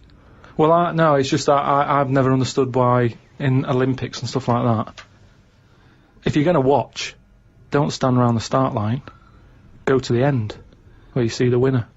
But because of that saying, it actually makes sense, doesn't it? It's like, well, every step starts with a step, or whatever.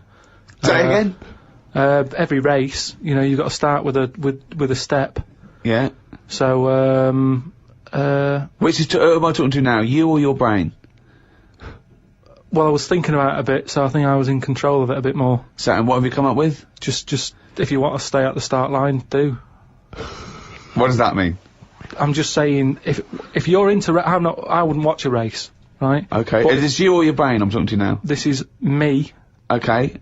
I wouldn't watch. Are you gonna bring the brain into it, or is it? There's no. I don't know. Let's just see what happens. Okay. But all I'm saying is, Right. if I was to watch a race, Yeah.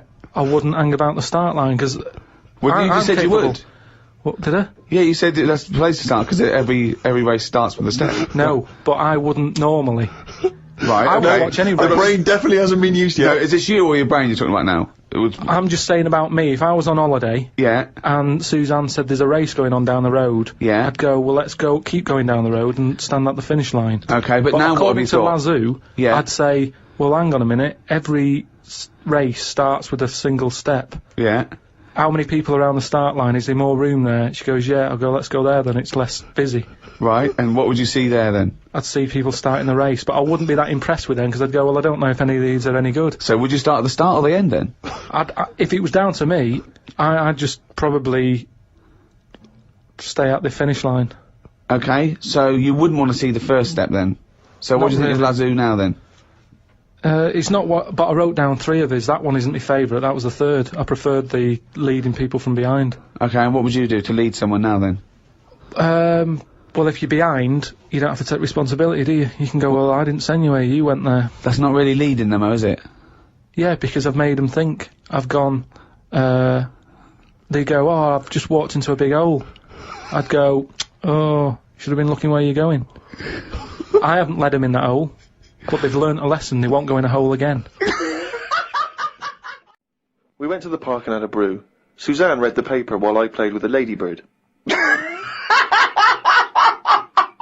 I mean, it's like a child, isn't it? It's like what a child would do. Suzanne read the paper while I played with a ladybird. His only friend is a beetle. It climbed up my arm. It struggled on me hairs. This is in detail, then? Yeah. It kept stopping every now and then, and was rubbing its head with its right arm. It did it about 4 times, and always used its right arm. It rested for about 5 minutes, then flew off. Sunday. Had a bit of a to-do with Suzanne, 'cause she wanted a lion today. I ate this. Once you're awake, you should get up. I got up and put the radio on really loud. She eventually got up. I told her insects don't have lions, so we shouldn't. Why are you obsessed with insects? You must be fucking unbearable to live with. You must be a nightmare. No, I've just started, because I've watched insects a lot. I don't want to keep going on about them, because we're a bit insect heavy.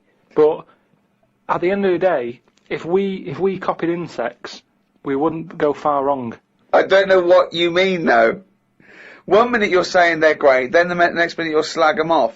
Yeah, I'll slag some of them off if I don't know what they're doing, but because I've studied them a bit longer, I just think they do it You haven't right. studied them, though. He thinks he's like Darwin. But you just slagged them off again. Don't you think that insects are doing stuff? They're not. It goes there, then it goes back again. The ant was messing about, but only that one. The others were carrying stuff. That's what I'm saying. There's snidey ones in everything. In everything in the world, you get a hierarchy. Oh, long words! Ooh. The bookshelf was dusty, so Suzanne asked me to dust it if I get a minute. I ended up looking at every book. Just the spine. Yeah. Just for a few seconds each. Yeah. Didn't open them. I looked in the dictionary to see if the word dictionary would be in the dictionary. I didn't think they would bother with it being on the front page, but it was in the book as well. It's a good point, though, isn't it? No, it's not a good point, because you didn't tell us anything. Dictionary is in the dictionary. Well, of course it is. Well, why? If you go, how do you spell dictionary, you look at the spine and you go, oh, there it is, D-I-C-C, and all that. So what does dictionary mean? It's a book full of words, isn't it? That's what it means. All books are full of words, you idiot. How to spell them. And if you don't know No, what it's it not is... how to spell them. Alright, then we'll... I'll just look up something. No. It's not a book full of words to tell us what... No. It's the meaning. Give us It's the definition of definitive dictionary. meaning. It's a book full of words if you want to know what the meanings are. But if you didn't know Well, that... sorry, what was that sentence? Yeah, but what I'm saying is, if you didn't know that, then you wouldn't be looking in it, because you wouldn't know the book is about that.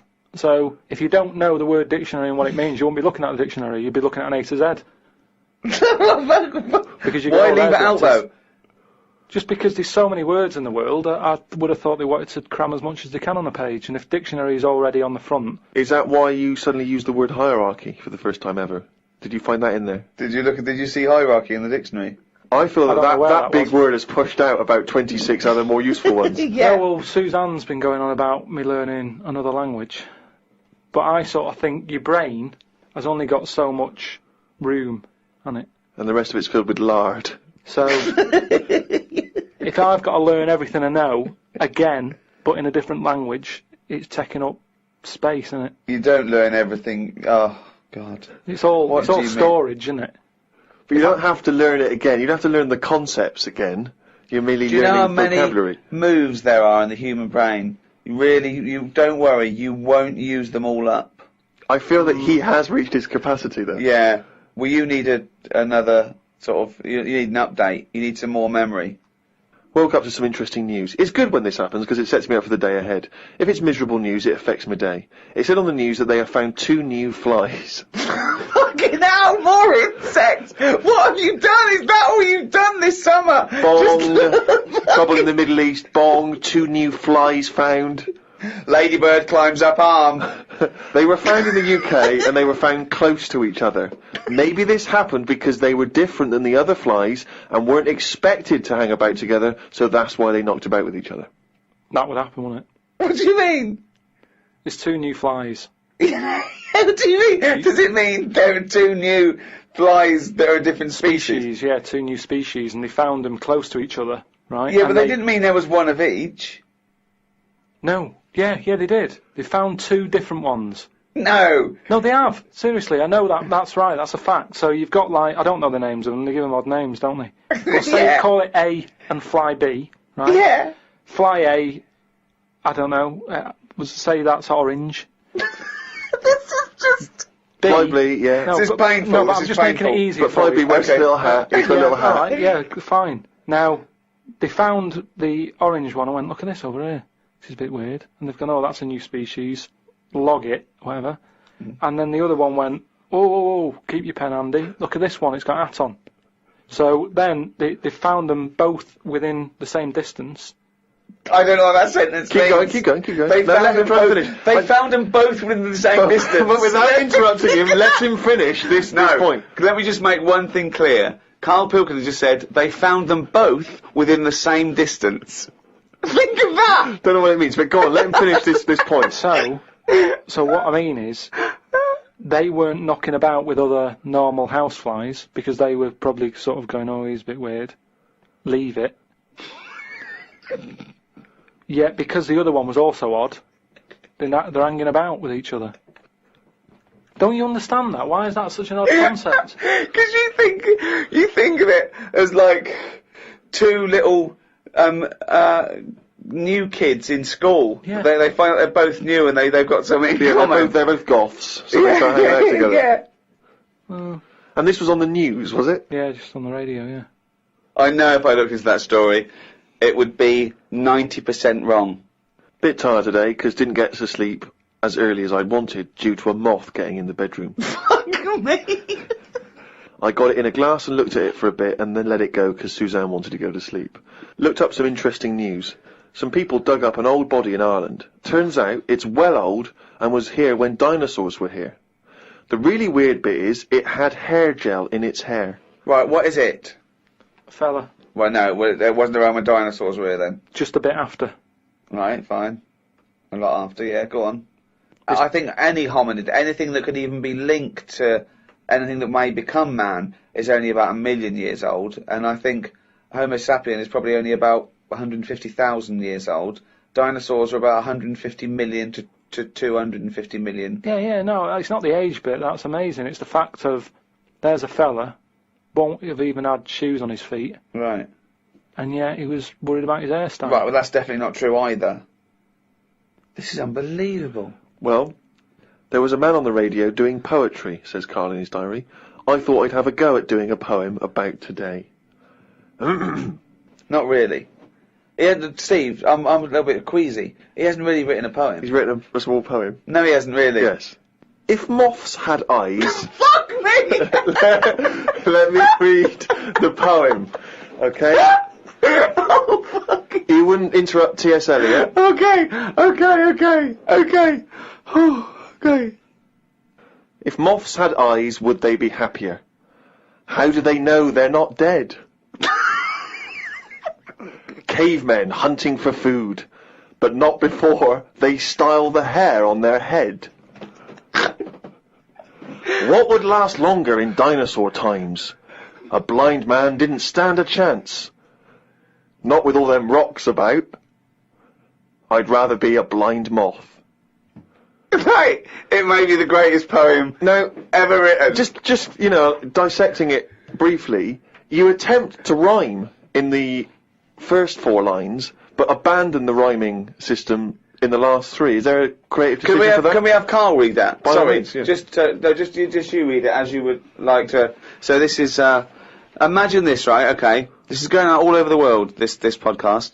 And now Karl Pilkington, a new poet from Manchester, now living in London, England, would like to read a poem. If moths had eyes, would they be happier? How do they know they're not dead? Cavemen hunting for food, but not before they style the hair on their head. What would last longer in dinosaur times? A blind man didn't stand a chance. Not with all them rocks about. I'd rather be a blind moth. We had bacon and egg on toast. I'm eager to get through the brown sauce, as the bottle is too big to go in any cupboard, so it has to be left on the sideboard. So I had about 4 dollops of the stuff. I love that made it into the diary. He's concerned about the fact that brown sauce is too big, so he's rushing through it. I know, but I'm just saying the kitchen isn't that big, and it looks messy when you leave stuff out, doesn't it? And we've got this giant brown sauce bottle, and I don't want to chuck it away because that'd be a waste. So you're having brown sauce and everything, your cornflakes, yeah. in your tea. Yeah. A wasp got in the flat. You know trouble's brewing. It was massive, the biggest wasp ever. Suzanne asked me to get it out, but I wanted to take a picture of it first. I was getting my phone ready when it flew at me. I reckon the sting on it could have killed a kitten.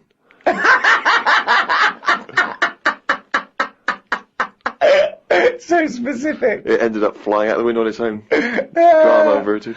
Oh, God.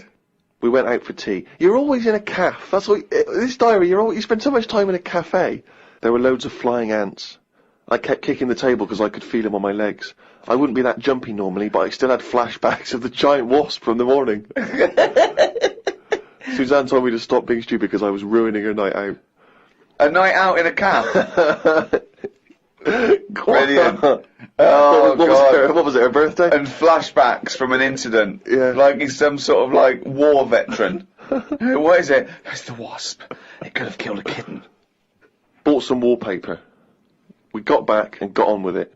The wall that we've papered before has got a big mirror under it. We papered on top of it again. I ended up reading my phrase book while Suzanne did the rest of the tidying up. Now, what's your phrase book? This is just you trying to master English, is it? It's just a book that tells you little sayings and how they came about. An interesting phrase is potluck. It came about when all people ate is stews. They used to chuck all sorts of stuff into the stew. You stuck your spoon in, and sometimes you got something nice like beef, or you could end up with a bit of frog. It's potluck.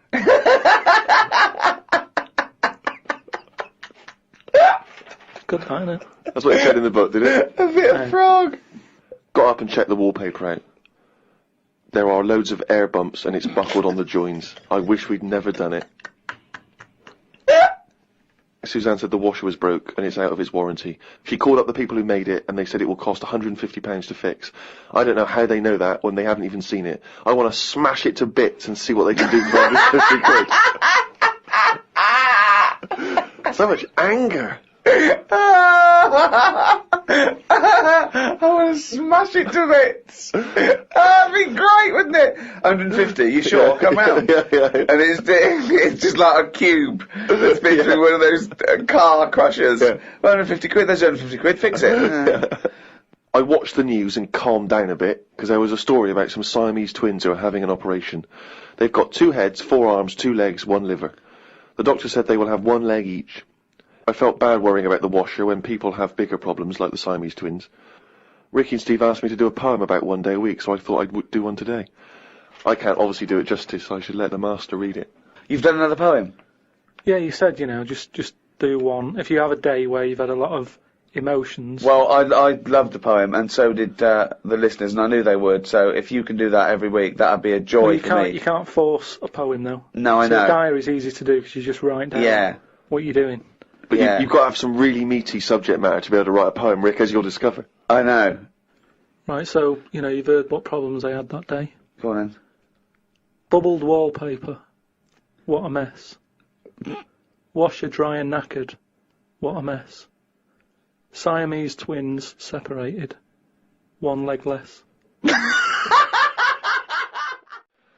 There was an animal in the paper today that I've never before seen. It's called an alpaca. They are gormless looking. The fellow who breeds them said they are easy to look after because they're used to harsh conditions because they normally live in the mountains. The problem with this is they will turn useless eventually, and then if we tried to bung it back on the Andes, they won't like it. It's like how people win these live like a star for a week competitions. They're not good for anyone. Okay? Do you know what I mean? If something's living somewhere... But he's not But going to why are we send them gonna back bung to it the back? Andes. He's presumably breeding them for something else. Yeah, but say if eventually, the world's getting busy, there's hardly any room, and we go, right, what can we shift here? What's getting in our way that we can shift? Well, those funny-looking things came from the Andes, bung them back. All right, then let's put them back. And they go, oh, they don't like it. They're not surviving, they're dying out. Why did we bring them here? Oh, it was closer. Yeah, but look, we've died out now of the... Sorry, this is an argument with This is a yourself. whole scenario. This isn't happening. Don't get angry about it like it just happened and you're sick of it. None of this has happened No, yet. I'm just looking at how it will happen. Leave them where they were. But It's you're like- getting angry about things that you're speculating on now. It's absurd, Carl. Not once have That I was read an here about argument your with anger yourself. about terrorism or international, political injustice. Not once have you written about that. Only about the fact we may send animals back to the Andes. I know, but just because it just annoyed me, that's all. They brought them here, some fella's getting a load of praise because they brought this weird animal into the country, and yet it's like, well, they were on the Andes for a reason. Leave them there. It was happier there. I mean, I feel guilty when I open a bag and a fly flies out of it, and I think, where's that come from? What bag are you opening with flies like that? What bag? No, just when, like, the bag I took the computer home in, a fly flew out of it, and I thought, when did that get in that bag? Wherever brought that from? And it's the same thing. It doesn't want to be somewhere else. It was where it was. And that's the same with this Polaco, or whatever.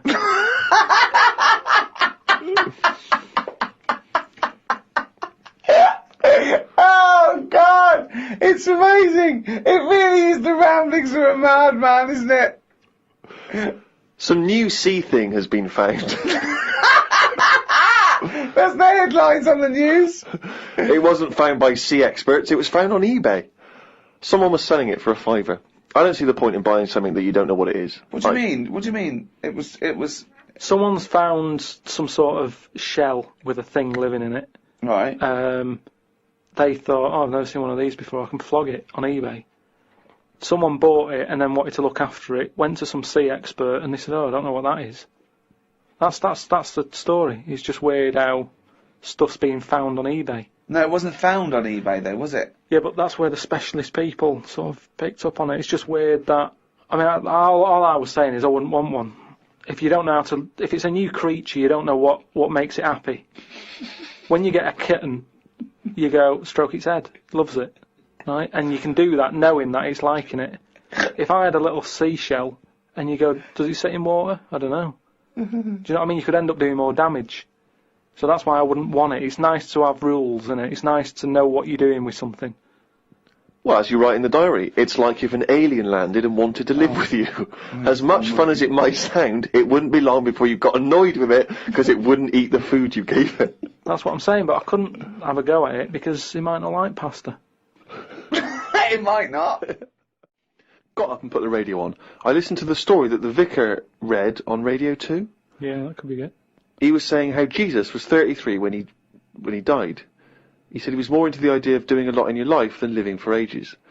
This was linked to the news about the doctor who's come up with some stuff that he's been injecting himself and his wife with that makes you age better. I looked it up on the internet. It wasn't worth them doing it because they are already old looking. I don't know why people want to stay looking young. You can wear a bald head better if you're old because hairs are replaced by wrinkles. It's drivel. No, it's not drivel. It's Pointless. just A pointless entry to a diary, that. it's not, because that could be like an important bit in like world history. What? The fact that someone's trying to make people not age. Age is good, isn't it? When you see an old That's been person. going forever. What has? People trying to age better. No, but he's talking about if you're 90, he wants people to look like they're 30. And that's not good because how would the world run when that's going on? Well, I agree. But You know, when again, people- it's not a revelation. If I like chatting to old people because they know a lot of stuff. So if I'm sat on a train and someone's old, I'm happier talking to them about... They get up and move after about 10 minutes. Well, No, less but about they- that many of them are infirm and can. Yeah, they have to stay there and listen to this one. But yeah, even that means that they're getting more out of life in a way because they don't move about as much, so they have more thinking time. It is weird how that happens to you as you get closer to death. Jesus. You know, you're not working as much because you're resting, and you can think back about your life, and you can think, oh, I had a good one. Actually, it's not been that bad.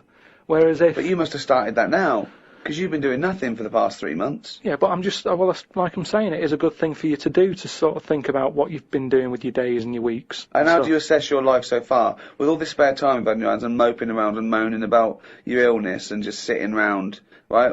You've been introspecting, have you? Yeah. Go on then. What have you come up with?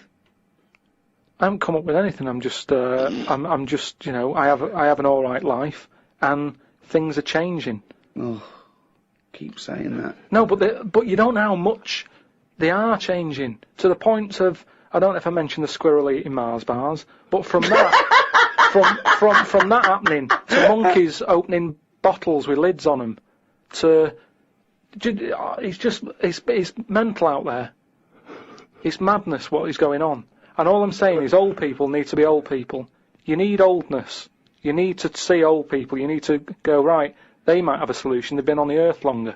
Quick, we need an answer. How old are you? I'm 32. Well, you look 78. I don't know what you're saying! I don't know who that conversation was with, why you got angry, and I think you made the opposite point that you were making at the beginning. If you say you're 32, you look 78. No, you were saying about it'd be a problem if you were 78 and looked 32. Well, I don't know what you're saying. You came down on the wrong side then. You did that whole thing and you bollocksed it up again in your brain. I'm just saying, either way, you need to have people who look old. Otherwise, who's in charge?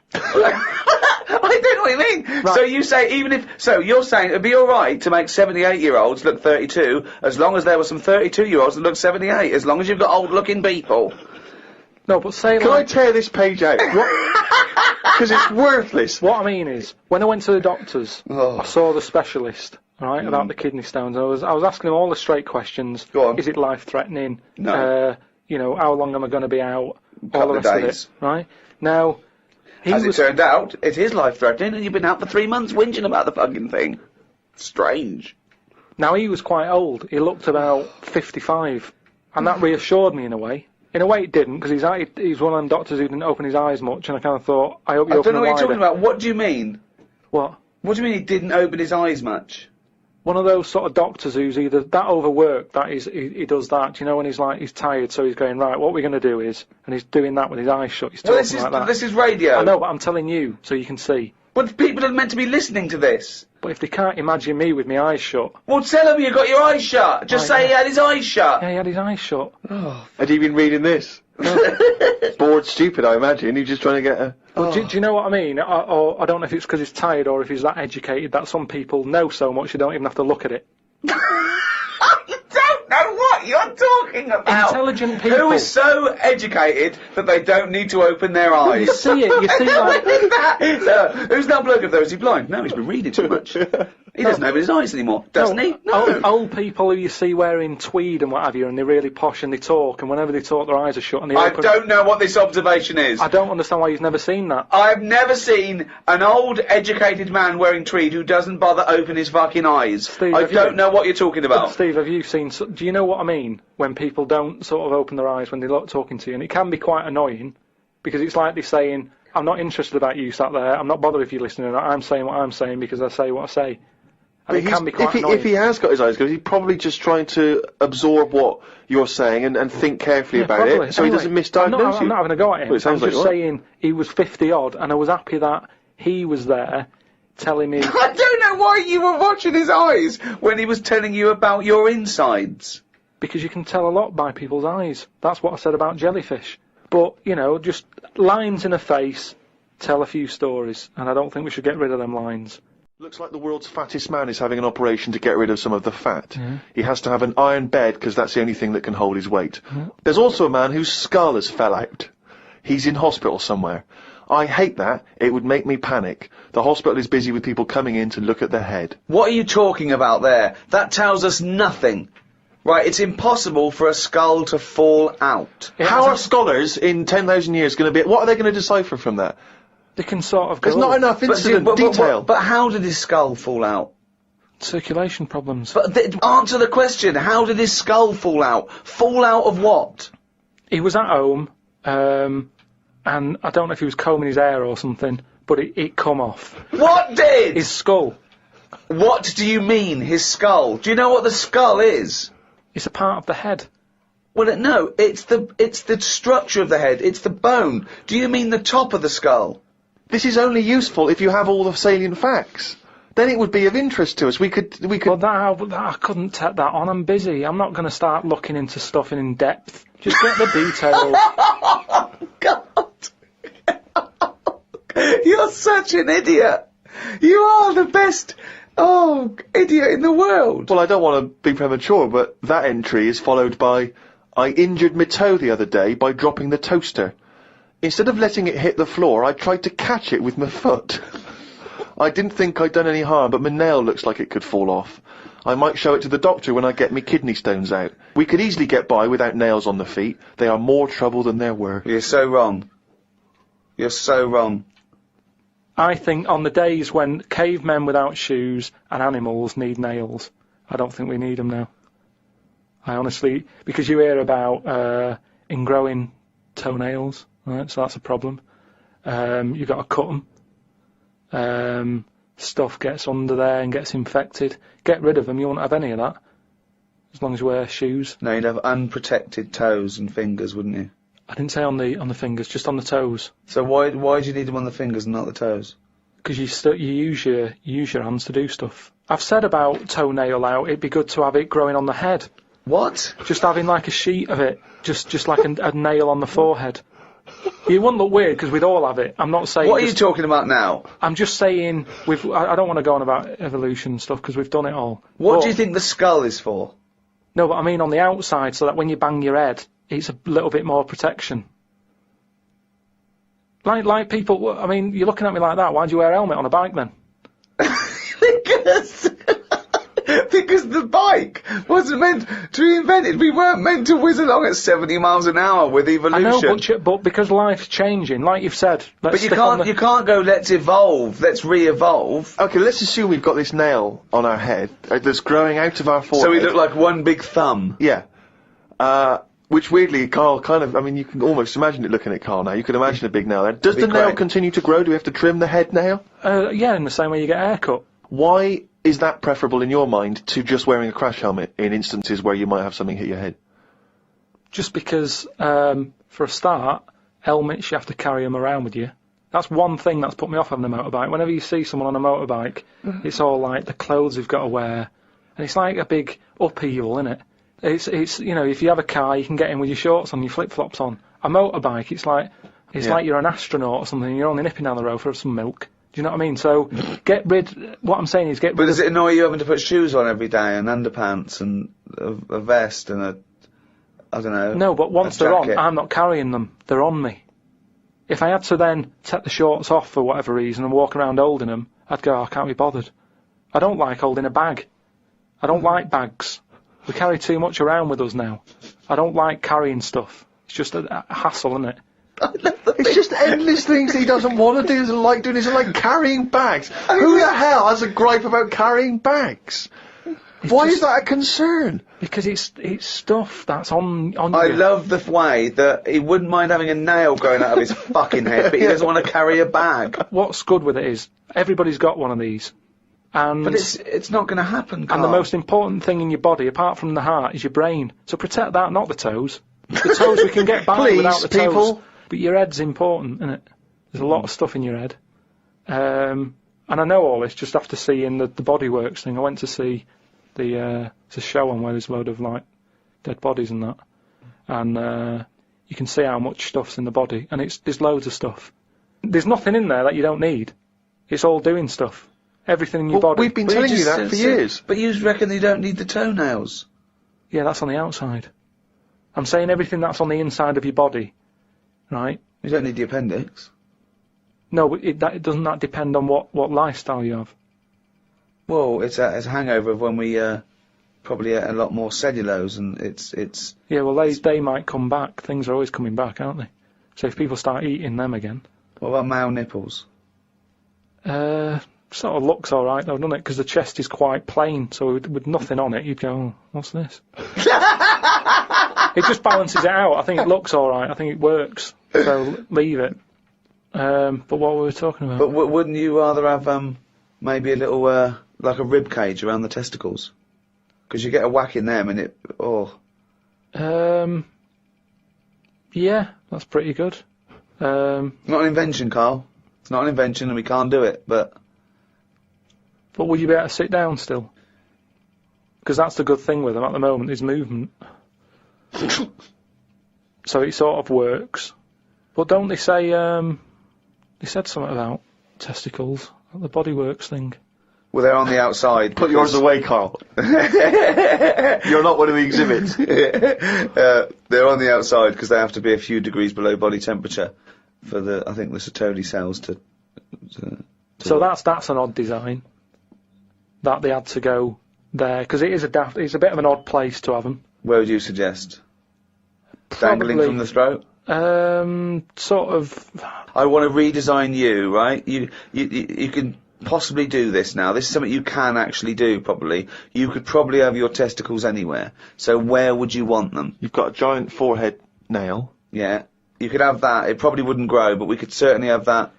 I just mean, like, because if all it's about is temperature, you don't want to get them too hot. Yeah. Well, they're getting hot down there because you're wearing pants and what have you.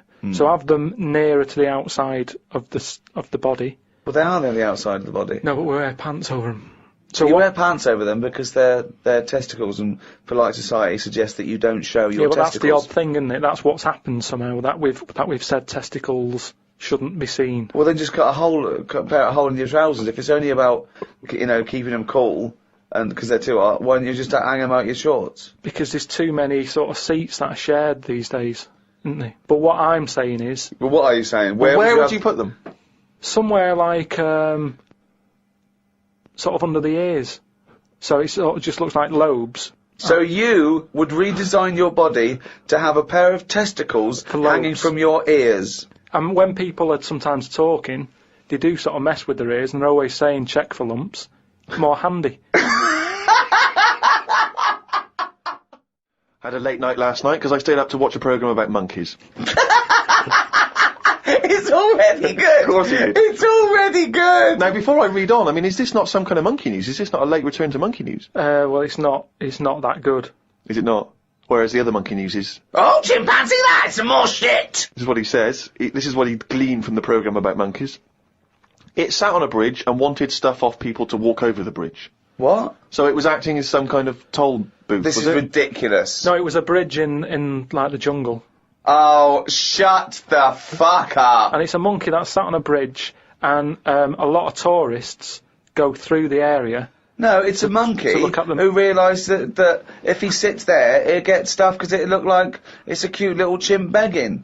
No, but every time. Yeah, because you give a monkey, I'm as bad as him now. If you give a chimpanzee a banana, and he starts realising that humans have things to give. Yeah, but it's all Squirrels sorts of learn that. But you don't go, you wouldn't say, went to the park, the squirrel's waiting at the gate. You have to give them a toll to go in. They're only going to give them a nuts. They come up to you every time. You fucking idiot. Went to bed after watching it and fell asleep thinking about it on the bridge right now. It's a bit bad, really, because the monkey should work harder for its food. It made me remember the slug I saw yesterday that was eating bird poo. Nobody would ever help a slug with food like they do with ducks and monkeys. A slug's life is pretty bad.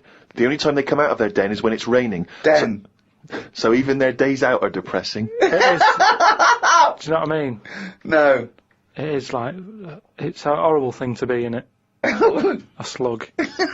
Love him talking about what is it like to be a slug. No, just because, like, the monkey, even though it was being quite aggressive, everyone was like, oh, give it some water, and it was well, like, kitted out. It had, like, chocolate bars, bottled water, some, like, fizzy stuff, and all that. An iPod, it was listening to Monkey News. It could have had one if it wanted one. It was getting away with murder on that bridge. And that's just because it was furry. Yeah, if that was like a blob, like a slug, there's no way people would be that friendly towards it. And it just annoys me how you get this pecking order for, like, no matter what creature you are, favouritism. And that slug was only eating that bird poo because it wasn't being offered stuff. If it was offered toffees or whatever. Well, it's just sad, isn't it? It's come to that. That's what its life has come to. Yeah, but it's not as mollusk that's down on its fucking luck. It didn't live in a big country house No, and his but wife it left is. it, the kids went, it started hitting the bowl. And I kind of thought, and look, they do only come out in the rain and it's depressing and it'll probably get killed in a bit, and that was its last meal. Last meal? But it wouldn't prefer steak and chips, Carl. It doesn't have... It must like a leaf or at the end of the day, it's an insect. They love It's not an insect! Well, it's part of that gang. It's part of that... No, it's part of They that... hang out together. They hang out together. No, why do you think it's part of that gang? Because it knocks about in the woods in the same place as a spider does. But what I'm saying is they're eating boring stuff because that is what's It's in not their boring area. stuff to them. They're not. I have no opinion of it at all. They take in sustenance. No, but where you are is what you eat. When I'm in London, I'll have beans on toast for lunch. On holiday, what? Tapas? Go on, I'll have a bit. So it's whatever you eat, what's in that area.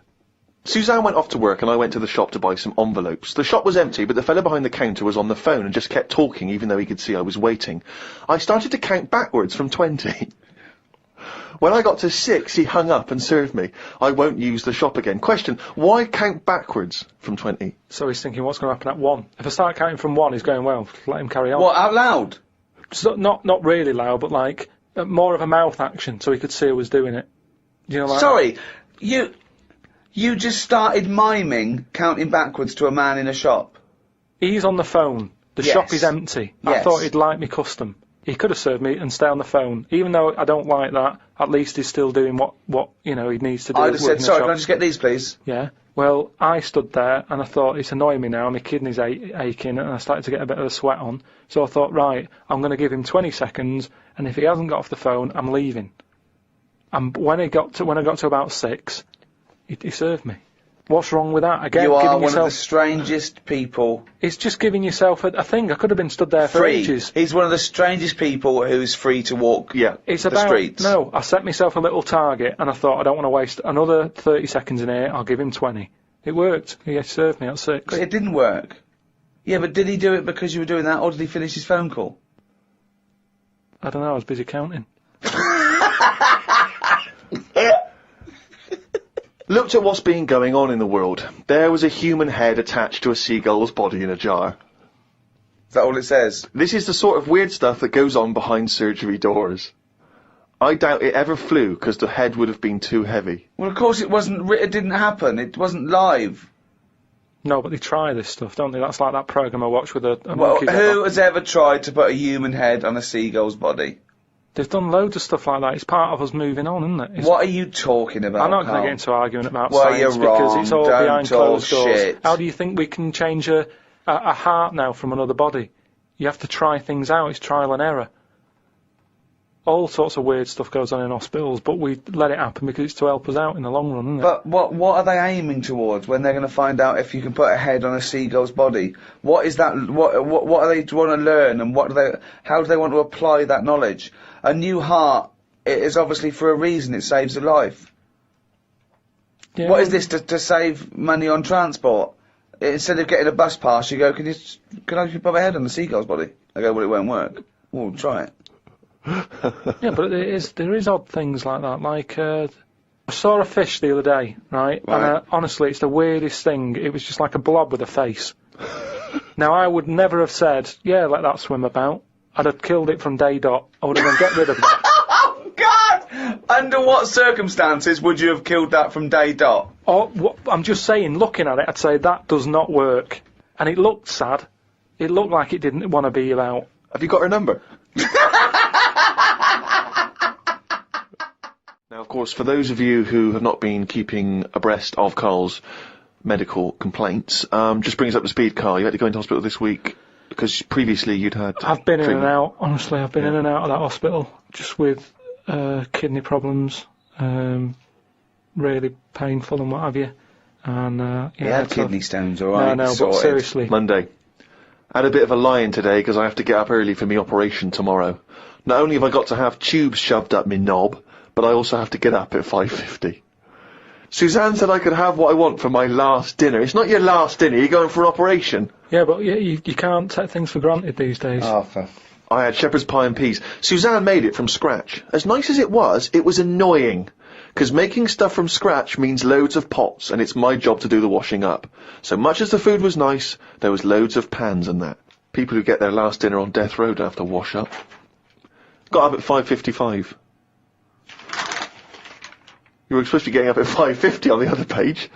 You were 5 minutes late getting up. He's often late. Often late. No, just because I needed to have water. Before 6 o'clock, they said, don't have anything after 6. We'll get up at 5:50 then, like you were planned to. Don't You're having take 10 5 minutes sleeping. Doesn't take 10 minutes to have water, though, does it? Well, why did you say 5:50 in the first place? Because then it tricks me head, doesn't it? Going, oh, I had an extra 5 minutes. Tricks me head. Because then it tricks me head. It.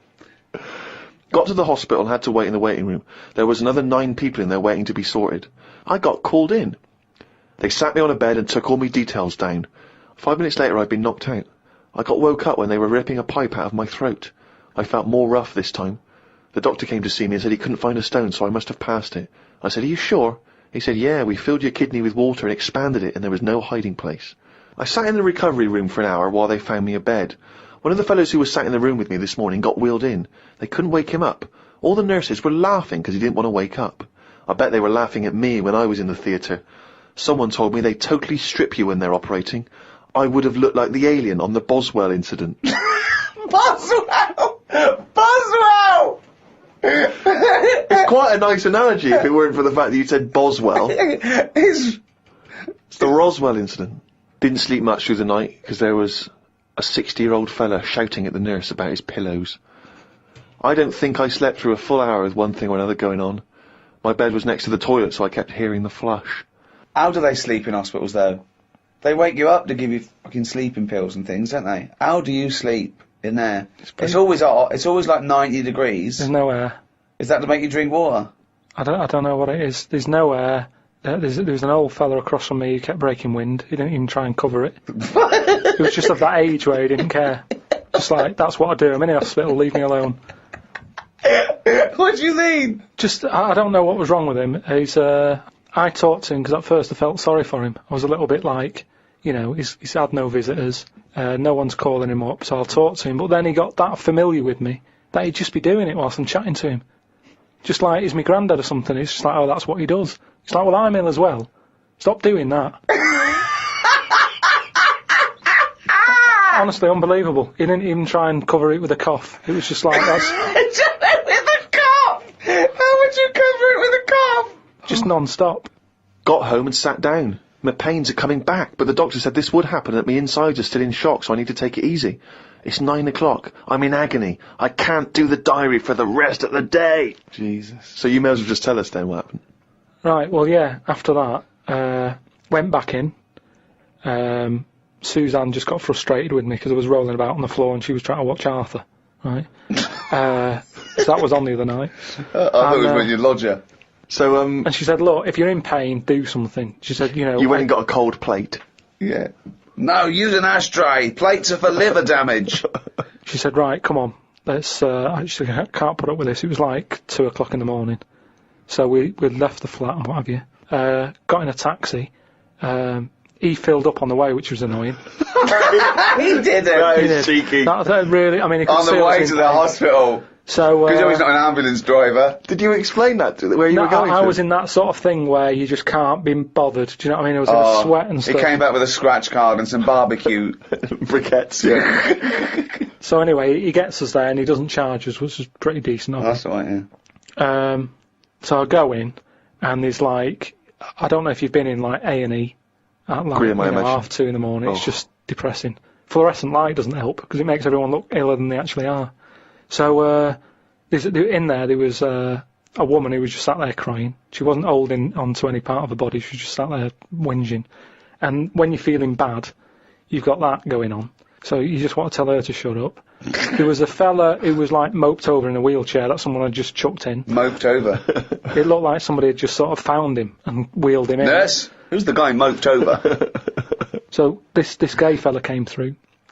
And, How do you know he was gay? just the way he was. I'm not having a go. He was a good fella. Do you know what I mean? A doctor, you mean? No, he was a nurse. Right. And he came through and just sort of went, oh, how are you? And I was like, oh, I've had better days. So he got As me you on mentioned in the diary, I remember the first time when I came here, they said the nurse might put a tablet up my arse. I thought the chances of that happening had just increased. Oh, Carl! Yeah, but I would have let him do it. Honestly, I was that sort of out of it. That, Of course you'd let him do it. He's a qualified nurse. No, but the way I am now, say if it was just a tablet for sorting out my blood pressure, and I walked in there and he went, oh, hello, and he said, yeah, let's pop that. I'd go, hang on a minute. But what I mean is that night, I would have just let him put 3 up, honestly. It's just weird, isn't it, how your body just goes, let them get on with it, and you trust anyone, don't you? When you're in that much pain and you need And they're a qualified nurse, yes. They gave me some morphine, and my sort of head caved in again like last time, and then the pain went. But anyway, just turns out that I'd had a load of like blood clots in the bit from my kidney to my bladder, and that was acting as a sort of a stone again.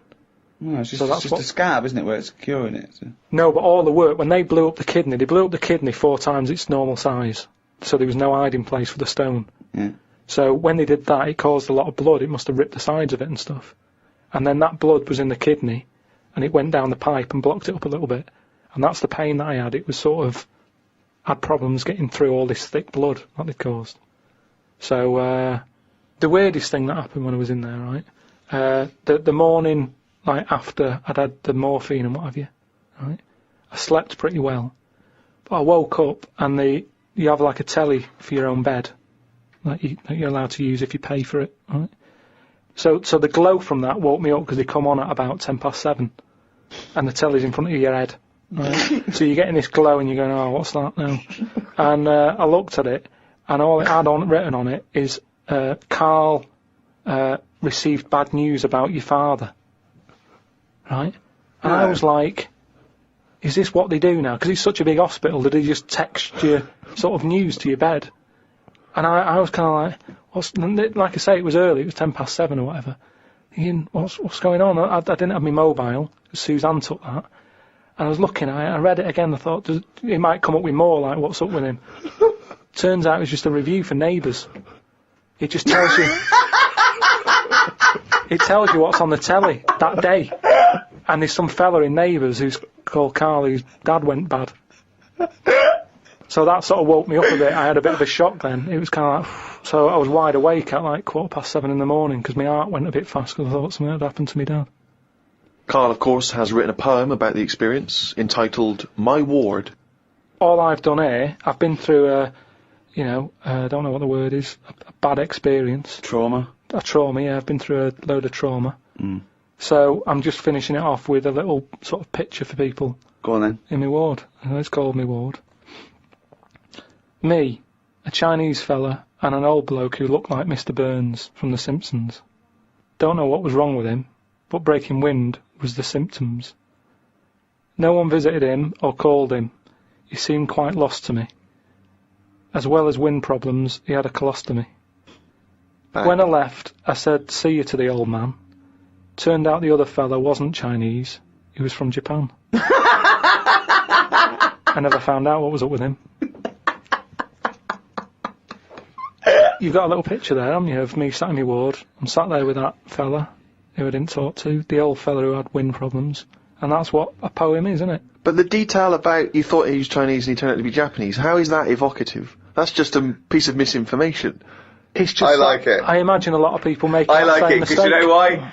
It's like, he even makes digressions within his poem. Yeah. Do you know what I mean? It's like, he could have gone back and erased that, but he didn't. He left that digression in, and I think that's great. It's very honest. Yeah. So, you've done quite a few bits there from the diary, right? The other week you were saying a diary to sort of be famous and what have you, it's got to have a big event in it.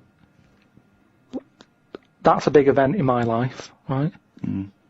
Peeps did a diary that had big events in it. You said about the fire on Pudding Lane. I had a kidney stone here. You write about puddings you've had. So is that as big as, is that a proper diary thing? It's a proper diary anyway. I think personally, the 5 or 6 pages you've written about your ill health are genuinely interesting, and I'm sure in years to come it will be an interesting evocation of the NHS in this modern age and how it is, what it's like to be in hospital. What other diaries are out there? Well, a lot of them are fictional, of course, Bridget Jones and the like. There are lots of memoirs, but to I publish a don't whole know diary, why. you can Well, get... the two most famous diaries I'd have thought was Pepys and Anne Frank. But Yeah. Kenneth Williams' diaries were published after his death. Many celebrity diaries have been published. Alec Guinness, people like that. And is that just their last year, or did they do it when they were doing a lot? Because if yeah. they're old and sort of not working well, a diary isn't that good. Well, often the moments, prior to their passing are some of the most interesting. You see their final thoughts and final days. Yeah, but you say different things when you're ill. When I was on that table about to go under and you're thinking this might be it, different thoughts on the world. Do you know what I mean? Different priorities. What's the most profound thing that you thought that it was because of your illness? Just as I went under, the last thing I said to this woman was, oh, you look different with that on. And Oh, you look different with a hat on. yeah, it was a woman who gave me the injection, and she'd been round to the bed beforehand, sort of saying, right, you're allergic to this, can you eat strawberries? And I was a bit like, why are you asking me that? And she went, well, no, a lot of people are allergic to strawberries. And I was saying, but is there any trace of strawberries in the stuff? And she's like, no, it's just that a lot of people are. And I said, well, no, I eat them. And then she's like, what about fish? And I said, I like some. I haven't had them all. And and then she turned to Suzanne at that point and said, well, do you know of anything you can't eat? She sort of said... Like turning to the mother? Yeah. When the child can't answer. But she was this woman, and she didn't have a hat on or anything. And then when I went down there, I didn't realise it was the same woman until I was lying there and she started to inject me. And I just said, oh, you look different with that on. And then I went out, and when I woke up, the woman sort of came round and just sort of said, oh, it's weird that was the last thing, like you said. And that made me think that could have been my last, like fighting on the beaches or whatever. That could have been my little thing. You look different with a hat on, Karl Pilkington. Oh, God. In its own way, it's quite wise. People do look different with hats on.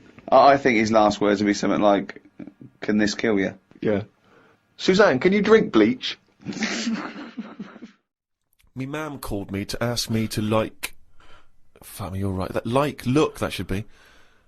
Me mam called me to ask me to look in some of the magazine shops in London for a magazine that she can't find. It's called UFO Data. I said, I ain't heard of it. She said she's seen an advert for it in one of her ghost magazines. I love the fact that she can't even find the magazine about unidentified flying objects. Yeah. So we get a clue. She there. thinks, I think I saw something, but I don't know whether it was a magazine or not. So we get a clue there as to why you give any credence to this crap. Yeah, well, it's, I mean... Mama Pilkington's into the same shit. There's a lot of space out there, isn't there? She said that this magazine has got news story about how Aldrin, brackets astronaut, has got some evidence that aliens exist. Yeah. I told her that I found out today that the days are about 36 minutes longer on Mars. We chatted about how this is how they are more advanced than us. Do you mean the Martians? Yeah, if they've got a longer day, that's more time that they're awake working on stuff. Right, yeah, we know that makes no difference at all. No, it does. Think about it. Think about it. Look, think about it. 6 o'clock here. Yeah. People are going, see you tomorrow. I'm going home. They'll be going, oh, another half hour. They've got a longer day. Productive. And that's why they're able to fly. That's why they're whizzing around. It adds up, doesn't it, over the years? Christ almighty, what drivel! Suzanne got in from work at 11:30. I told her about the UFOs in Mars. She said she's too tired to chat. I said, does it mean aliens will be more tired than us, or do they get more sleep? I got no answer. I love it when Suzanne comes in. She never indulges no, you. It scares her. Anything with ghosts and UFOs, she sort of... It doesn't scare her, it bores her. No, it freaks her out. Scares her. Okay. I'm knackered today, and the face feels dry and spotty. Oh God, what's wrong with It starts off moaning. The first thing he does is start moaning. He wakes up and goes, oh, fuck me, I didn't die. Oh, God. I'm knackered today and my face feels dry and spotty. I think it's the change in water since being away. Or it could be all the... it could be all the Madeira cake I had yesterday. I'm gonna burst. But what's the Madeira cake? The Madeira cake dries you out, does it? Well, it's just quite fattening, isn't it? But I like it. It's one of my little pleasures. Oh, God Suzanne I went for a wander about to try and find the UFO Data magazine from my mum. I didn't know which category to look under. There were too many magazines. I noticed how on the rude magazines, the women are being pretty rude on the cover, but on the gay magazines, it's just a fella smiling, showing a bit of arse. I don't know why gay blokes would buy it. Blokes have got their own knob to look at if they like knobs.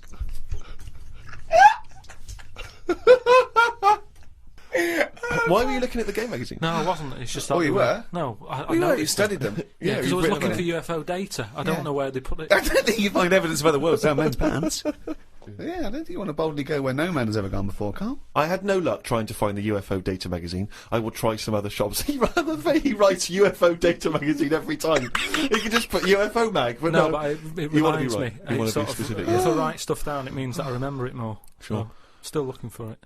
Got some posts from Oxfam. They're flogging animals for Africa again. They've got new animals in their catalogue now. They've got donkeys and alpacas. Donkeys 50 quid, alpacas £20. I don't know if this is a special rate or if I could get one from a mam. She's been saying how they've been missing having a pet since they had the cat put down. Sorry, you don't get it. If you buy that for someone, you don't get it. Yeah, but they're not bothered where they're going. Yes, they do. Of course they don't. They don't deliver them. It's not like they're in a warehouse wondering, thinking, I hope people buy this. They're going to put them out there. They're. But at the end of the day, 50 quid's 50 quid, and they're not bothered. If they're sending an alpaca to Africa, yeah, and I'm saying, can you get one to London? To them, that is less hassle. Right.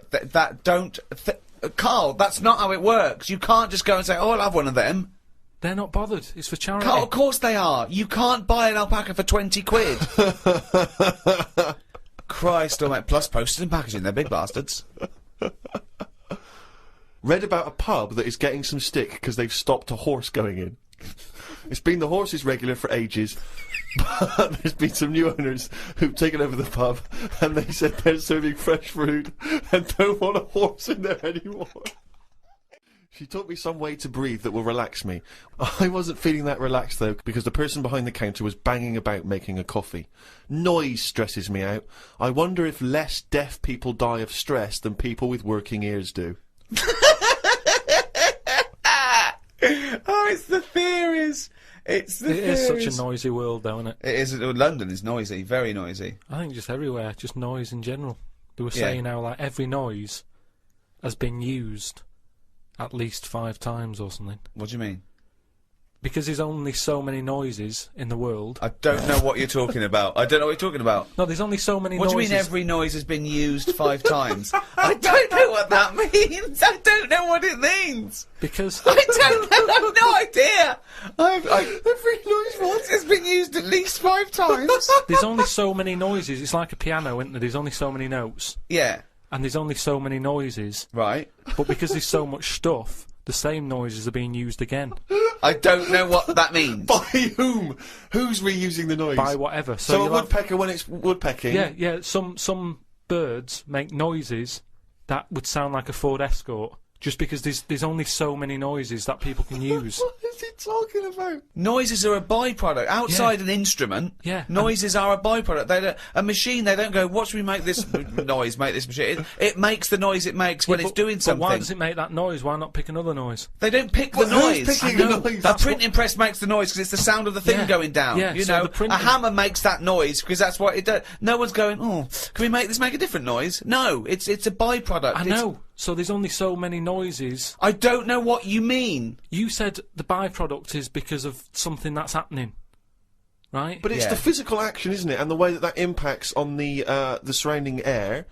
That's what how noises are manufactured. It's not a choice. When Stevenson's rocket came and I went... They went, can you make it go...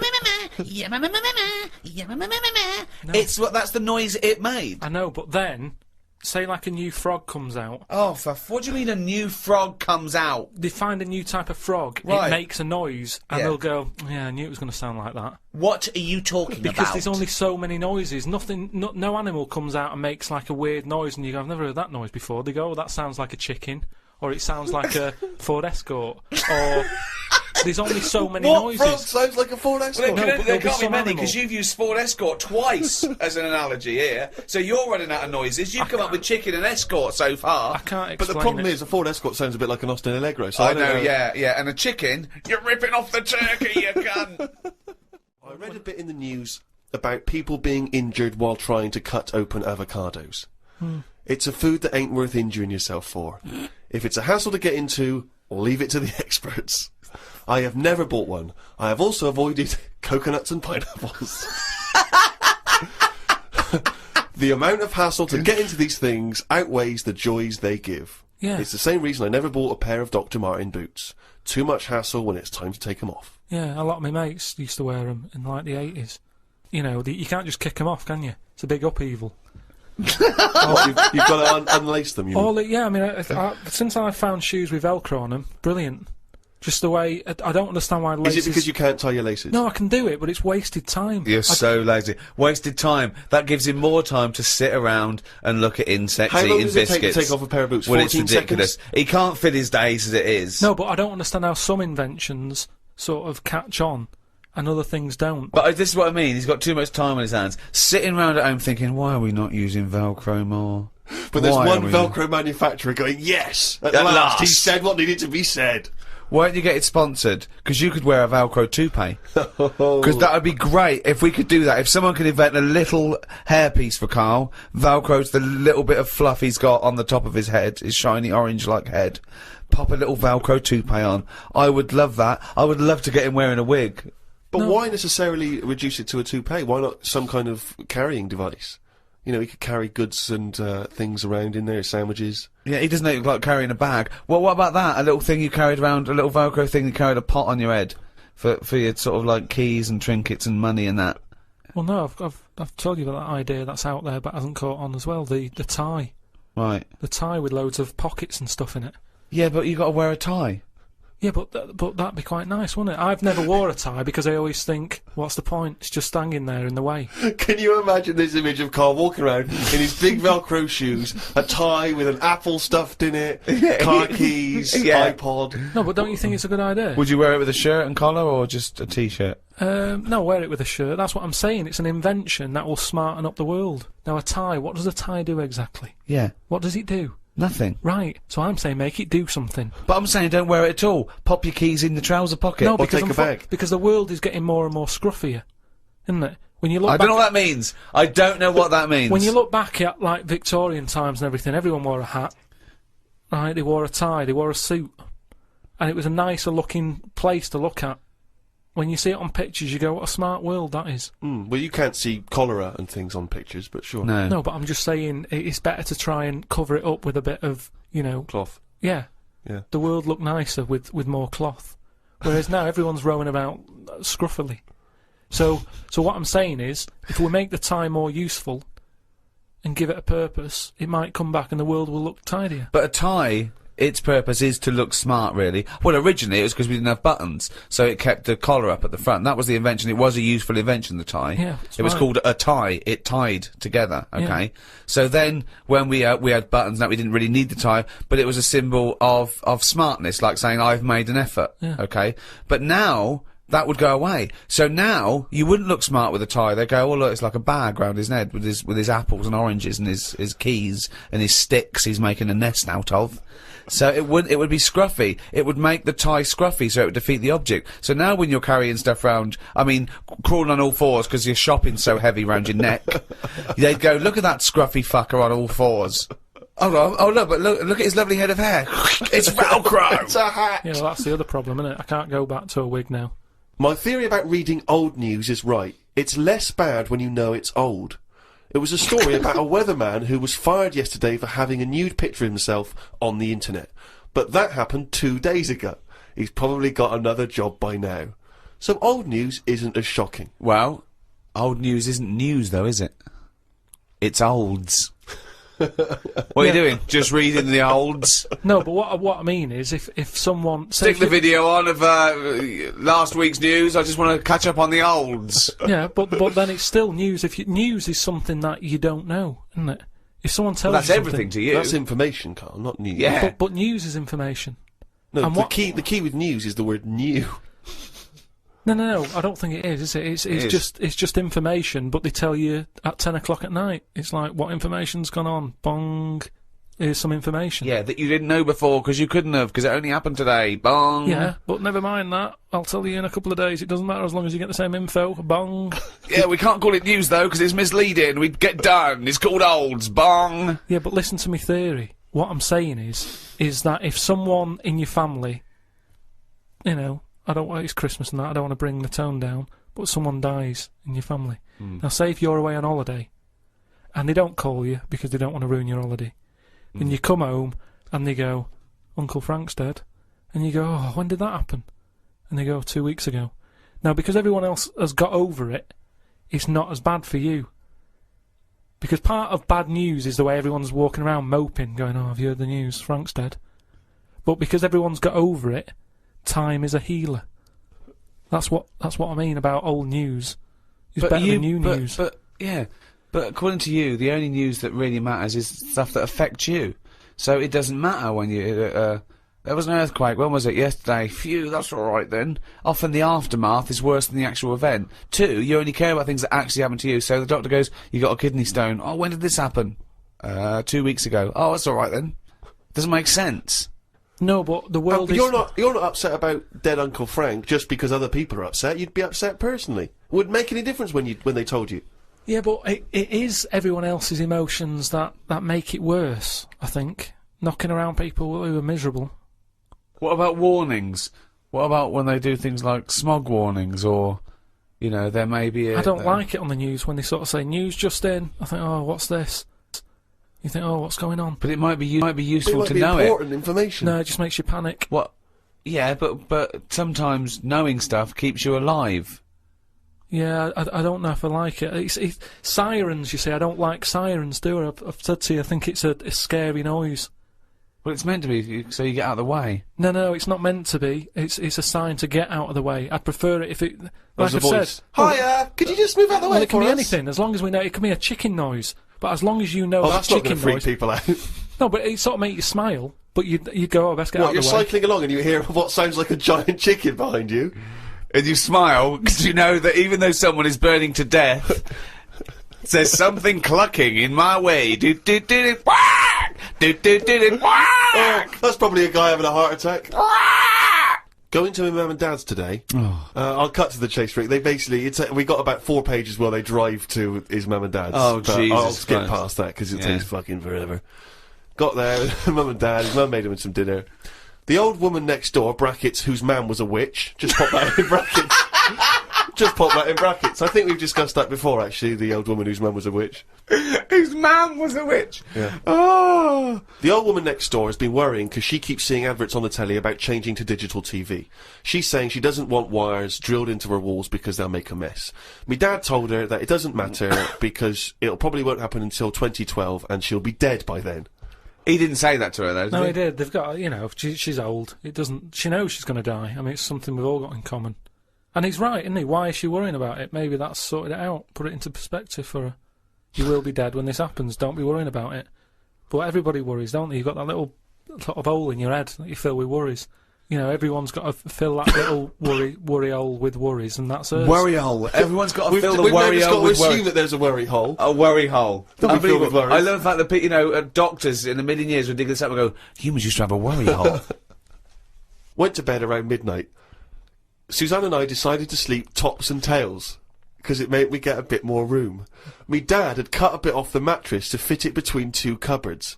It's amazing how much of a difference it makes just sawing off a bit of the mattress.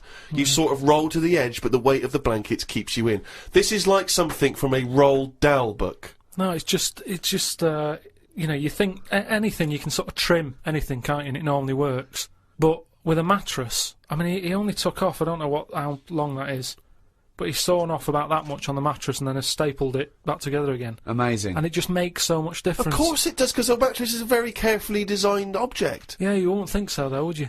Well, you just would think if you had a it's full of fucking brain in sponge. your nut. No. Someone took his brain out of his worry hole?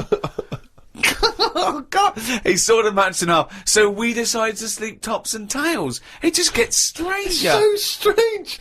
Why? He did it to make the room nicer with the cupboards on either side. So he sawed a mattress in half. Well, not in half. Can you imagine how much hard it must be to saw a mattress in half? What did he use? What, a big electric saw? Well, it must have been, yeah, because there's a lot of springs and stuff in there. Jesus. So what happens to the springs? They just spring out the side. Well, some sort of stick out a little bit, but you're not lying on top, are you? They come out the side. So it's just got a bit of gaffer tape and a staple gun. Unbelievable. Hey, man alive. It's like... Does he run it as a hotel? That's unbelievable. There are squats with better bedding arrangements. Well, we've had a bit of a bad thing in our house about mattresses and that, because when we first bought our first flat in Salford, you know what it's like when you buy somewhere, you sort of, you haven't got any money, have you, to buy extra stuff that you need. So, we'd bought a bed, right, but there's that rip-off thing with beds, where you buy a bed, but a mattress doesn't come with it, which I've never understood that. Because it's not a bed, is it? Without that mattress, it's not a bed. It's a car without an engine. You wouldn't go, there you go. Well, that seems cheap. Well, there's no engine in it. So we bought this, like, you know, flat and what have you. And we bought the bed. And then, oh, we haven't got a mattress. So my dad got one from Uncle Skip. Alf. No, well, from that Uncle Alf fella, because he had one in his van that he used to use now and again. If he was like travelling round, he'd just keep in the back on this mattress. Amazing. A bloke who drove around in a van with a mattress in the back. So How Uncle terrifying. Alf. So Uncle Alf, right? Well, tell me about Uncle Alf. Well, you know about him is the one who slept in a dinghy. He's the one who. Because his mattress was in his car. I know, yeah, why didn't he go, oh, well, Alf, where's the bed? Left it in the car again. Oh, blow up the dinghy. Blow up the dinghy. I'm not going to go out and get this, not at this time of night. So anyway, my dad got me his mattress, and it just stunk of diesel. And Suzanne was like, "Oh, I'm not happy with this," and I think she realised sort of what sort of family She got herself and into. stuff. Wow, she landed on her feet when she got you. So now she's always a bit touchy about mattresses and things. Unbelievable. Uncle Alf, of course, sadly passed away when he couldn't escape from his sinking ship. The fire engines were too late. No one got out of the way because they were laughing so much. The mad woman next door saw me and said, "Hello, Clive. You live in a nursery rhyme. The old man down the road, the old woman next door whose mum's a witch, Uncle Alf who lives in a dinghy." This is like not a real place. It's like fucking Narnia. It's a children's TV programme. Unbelievable. Oh, God. Oh, just all of them there on this broken mattress trying to find the golden ticket. Oh, God. Oh, God. The old fella down the road talked to my dad a bit.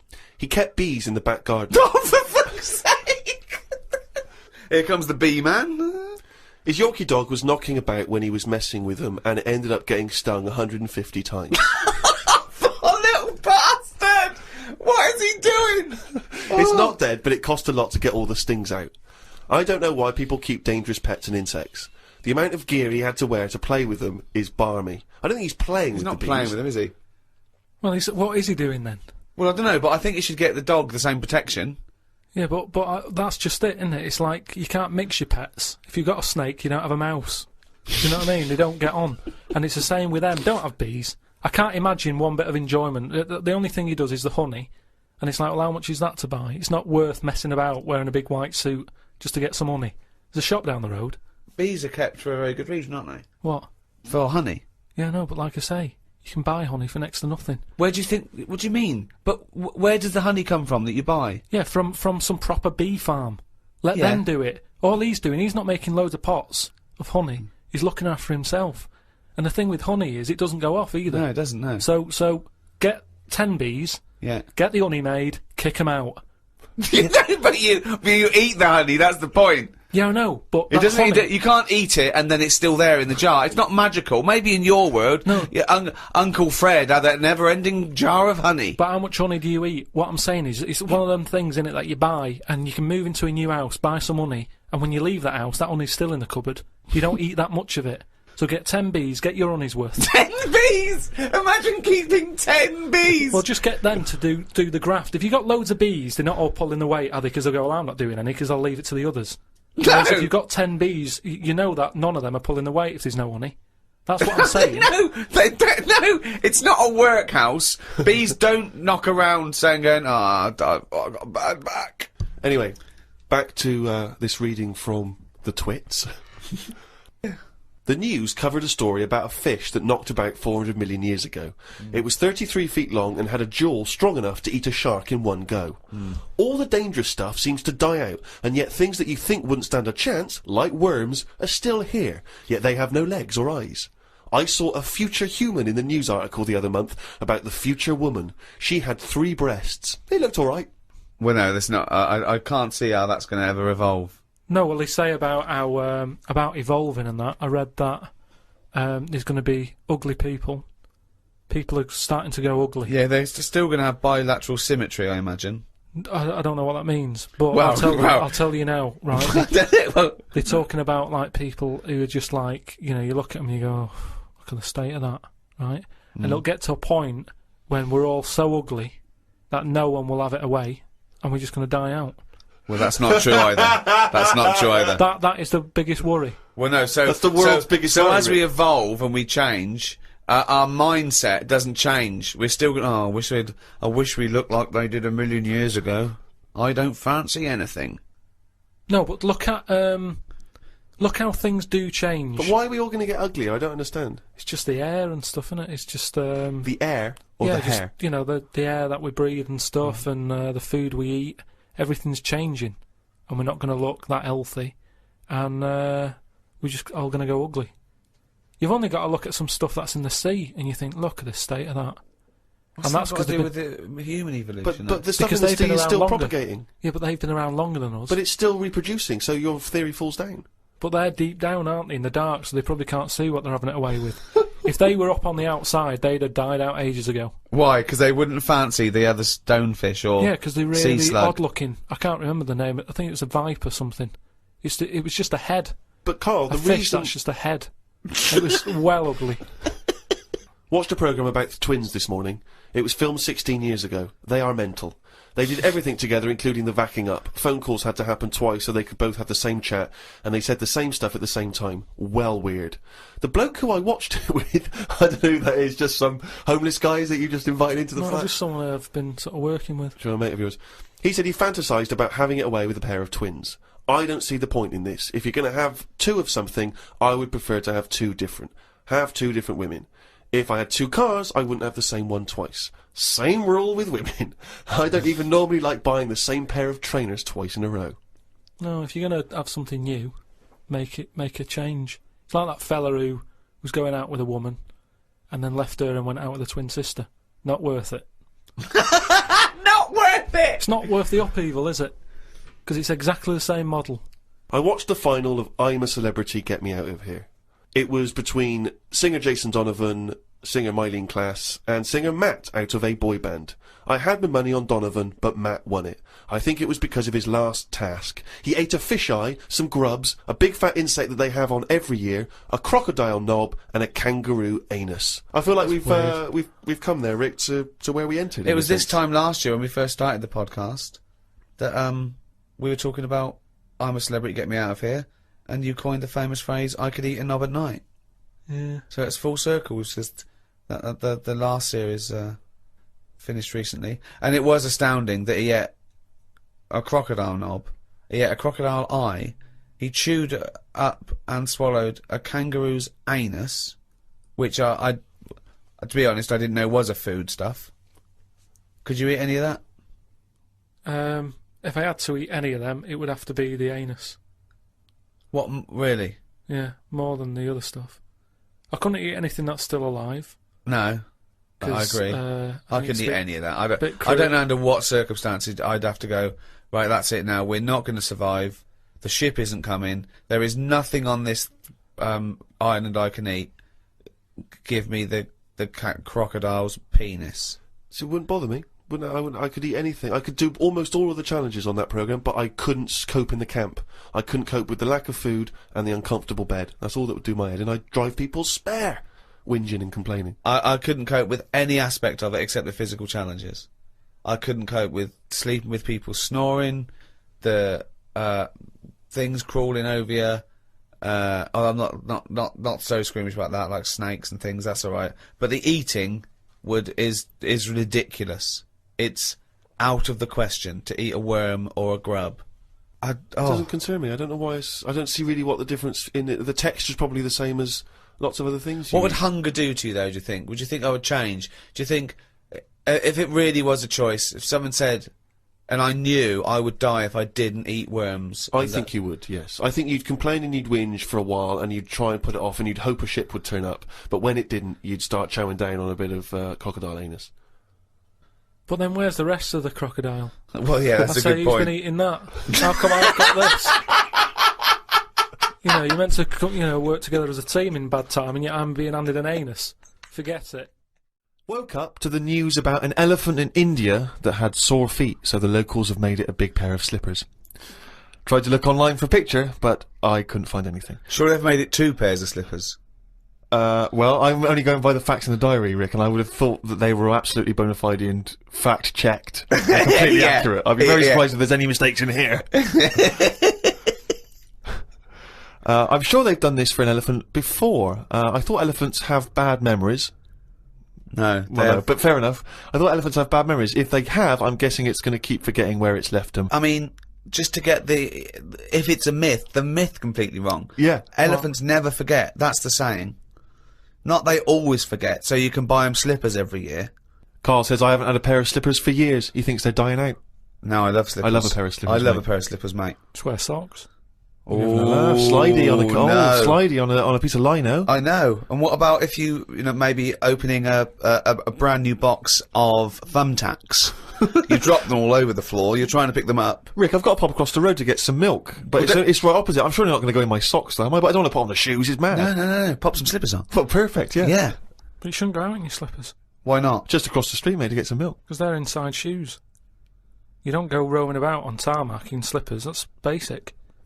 But you don't have any slippers, so No, you're but just tiptoeing across the street. You know. I with put your- my shoes on. But you can pop out and get the paper and the bottle of milk, can't you, in the slippers without any harm done?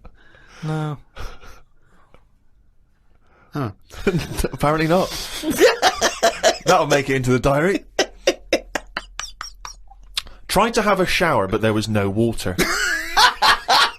I love it when he calls me and things go wrong with the flat. But I like the fact that he tried to have a shower, but there's no water. How long did it take you before you realised he was there for 20 minutes? After 20 minutes, he said, Suzanne, should I be dry? Yeah, I'm freezing cold. Yeah, no, you should be sort of wet and warm. Right, there's no water then.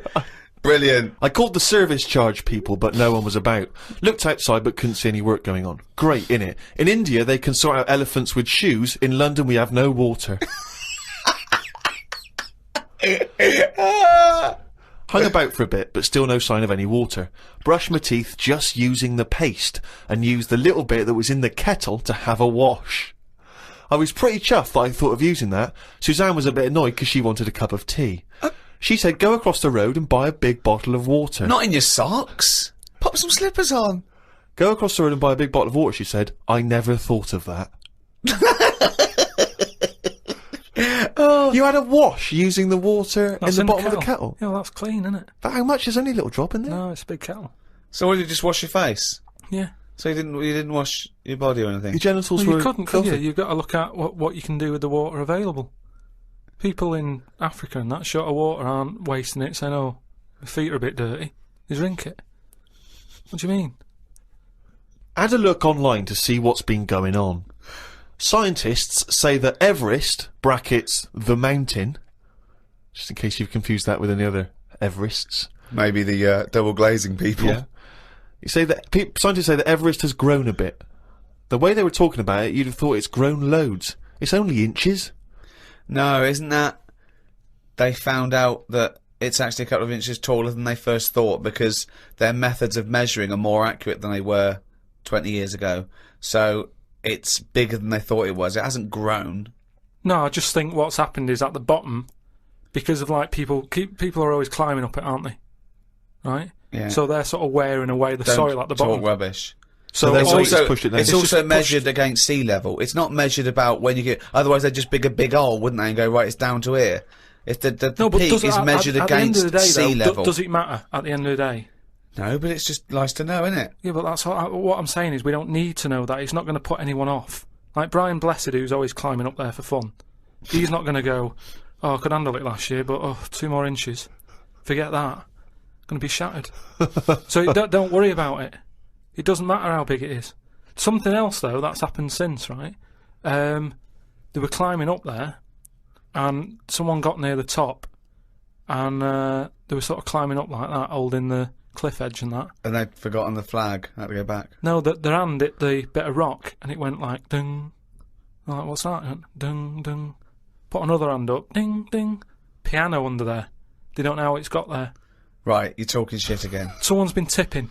Well, oh, right. Up Everest. Okay. The council won't even take away your washing machine unless you pay them. They're not going to sneak up Everest. No, this is the problem, innit? Because the council won't take anything. People are going, what can we do with this? Oh, yeah. Well, I'll tell you what, yeah. Just sneak up Everest. It'll take you 9 days, and you may die. But just pop it up on Everest. Well, I know for a fact that you've confused a few things there, because I think the piano being found was actually somewhere in Scotland, some kind of moor in Scotland, and they found a piano up there, and everyone said, I don't understand, how's the piano doing up here? And it turned out that some guy, one of these people who like tries to break world records, had dragged a piano up there as some kind of feat of endurance, but thought, I'll be damned if I'm going to take it back again, and just left it up there. It wasn't, you know, bloody tipping or aliens or anything. My dad used to bury things in the garden because the council used to charge for like washing machines and mangles and cookers and pets. So I'm just thinking in millions of years when they dig that up, they think that dogs used to cook and like do washing up and things. Yeah. I love the idea of burying utensils. And think of the hole big enough to bury a washing machine. Or a mangle. So whoever kind of bought that house after your dad, they got a little treat in store. Yeah, lovely little themed rockery. Yeah. The weather is weird this morning. 1 minute it's sunny, then it's thundering, then hailstones, then it's sunny again. People will be saying it's global warming. I don't really know what that means. Everything's changing all the time, innit? I wonder if years ago, when we first came out of the sea and we walked on land upright, did people blame the weather for that? Good point. No, it's so stupid. Yeah, ridiculous. We didn't come out of the sea and instantly start walking around like humans and go, oh, can you believe it? We were swimming around, we were having a whale of a time. Do you know what? I blame the weather. No, but now they would, if that happened. It's the same way, say like evolution, right? We talk about it a lot, right? Now, years ago, I don't know how it happened, but some whale had legs, right? Yeah. This is how it started. Before he was a whale, yeah. Whales started off with legs, they that's were right. rolling about on the beachfront, right? Anyway, it worked out that, you know, they didn't like it or whatever, get back in. Now, say, if that happened again now, right? Say if someone's born and they always say, don't they, check for lumps and stuff, right? Make sure you haven't got any lumps. Now, say sorry, who says this and what's the... Like magazines and doctors and that. What, saying, when you're first born? Yeah. Okay. But arbitrary decision, that answer. But all I mean is, now, say if like our evolution thing is kind of like the next level is for us to have 3 legs because we're that busy on the world now. But it doesn't work like that. Why would it work like that? Because that's nature, innit? It deals with it. If people are getting stressed out and getting achy legs a lot because they're going, well, what you're doing there is you're using 2 legs like you've got 3. You need another one. But the problem is, say if someone grew a leg now, because it's like, well, we need 3 legs. Yeah, but let him finish. Okay. People would go, oh, I found a lump, right? And the doctor would go, oh, whip that out. Now that could be a 3rd leg that's growing. But Karl, evolution doesn't work like that. It does work suddenly like that. something isn't born with a perfectly formed 3rd leg that can be passed on. I know, it's a lump. It starts off like a lump, and if you left it alone, it would eventually, over a bit of time... No, over many, many millions of years. Yeah, but it'd grow as another leg, but we're not letting that happen anymore. It also wouldn't happen. Limbs don't work like that either. They do if you keep putting extra pressure on 2 legs. Karl, you're... Honestly, what you imagine the process of evolution and natural selection to be is... it's beyond me. It's incredible. But it depends whatever your surroundings are, that's what you change to, isn't it? Like the... Well, you don't change to it. You're either selected or you're not. So, what happens is there's a genetic throw-up. So something's born, a llama's born with a slightly longer neck. And if that gets, the leaves that are slightly higher up and it survives, it lives longer, it passes on its genetic material. Soon, if that works, now over millions and millions of years, that they're the dominant species, a new species is thrown up with a slightly longer neck, and so on and so on, and it's gradual. It's just a slight advantage. Sometimes it happens quicker than that. There's been animals that have had eyes and then they go, oh, they don't need them, they go in the space of a fortnight. What are you talking about? There's a lizard somewhere where it's roaming about in the dark and it used to have eyes, and they used to be like, why have we got eyes and that? What's the point in having these? Because we're keeping them open. And they were getting more tired. Because at the end of the day, if your eyes are open, do you know what I mean? Blind people can stay up longer than someone with eyes. Keep going. I want to follow this through to its natural conclusion. Keep going. There is nothing to do. Right. The first signs of you getting tired, you go, oh, my eyes, I can hardly keep them open. Yeah. So a blind person doesn't get that. because they can roam about with them shut like So that. they never sleep, do they, blind people? Well, they sleep, but they don't need as much because their eyes aren't stinging. All guessing, all guesswork, and all nonsense. I mean, all nonsense. Well, hang on, fair enough. Okay, even if we accept that to be true of blind people, what was happening with the lizards? The lizards were going, I can't believe this is mad. We don't need our eyes. We're down underground. What's the point? Jeff, Bill, let's just no longer use eyes. Well, they were just like, in a way, it's better if we keep our eyes shut to keep the soil out and stuff. And then over time, they were like, oh, my eyes are stuck. Like the time when... For a fortnight, you said? No. It's over hundreds of millions of years. And the other thing is, it's not the case that there's no will to evolution. What happened was that a blind one had no disadvantage, so he was selected better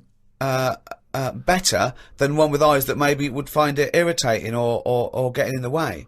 You know, just like a snake, it's not a disadvantage for a snake to lose its legs because it's selected, and then it's an advantage because they can get into places that with legs would get in the way.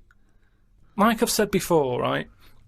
You see like a little fella, like a midget or a dwarf or something. Right. Who's to say that isn't the way we should be?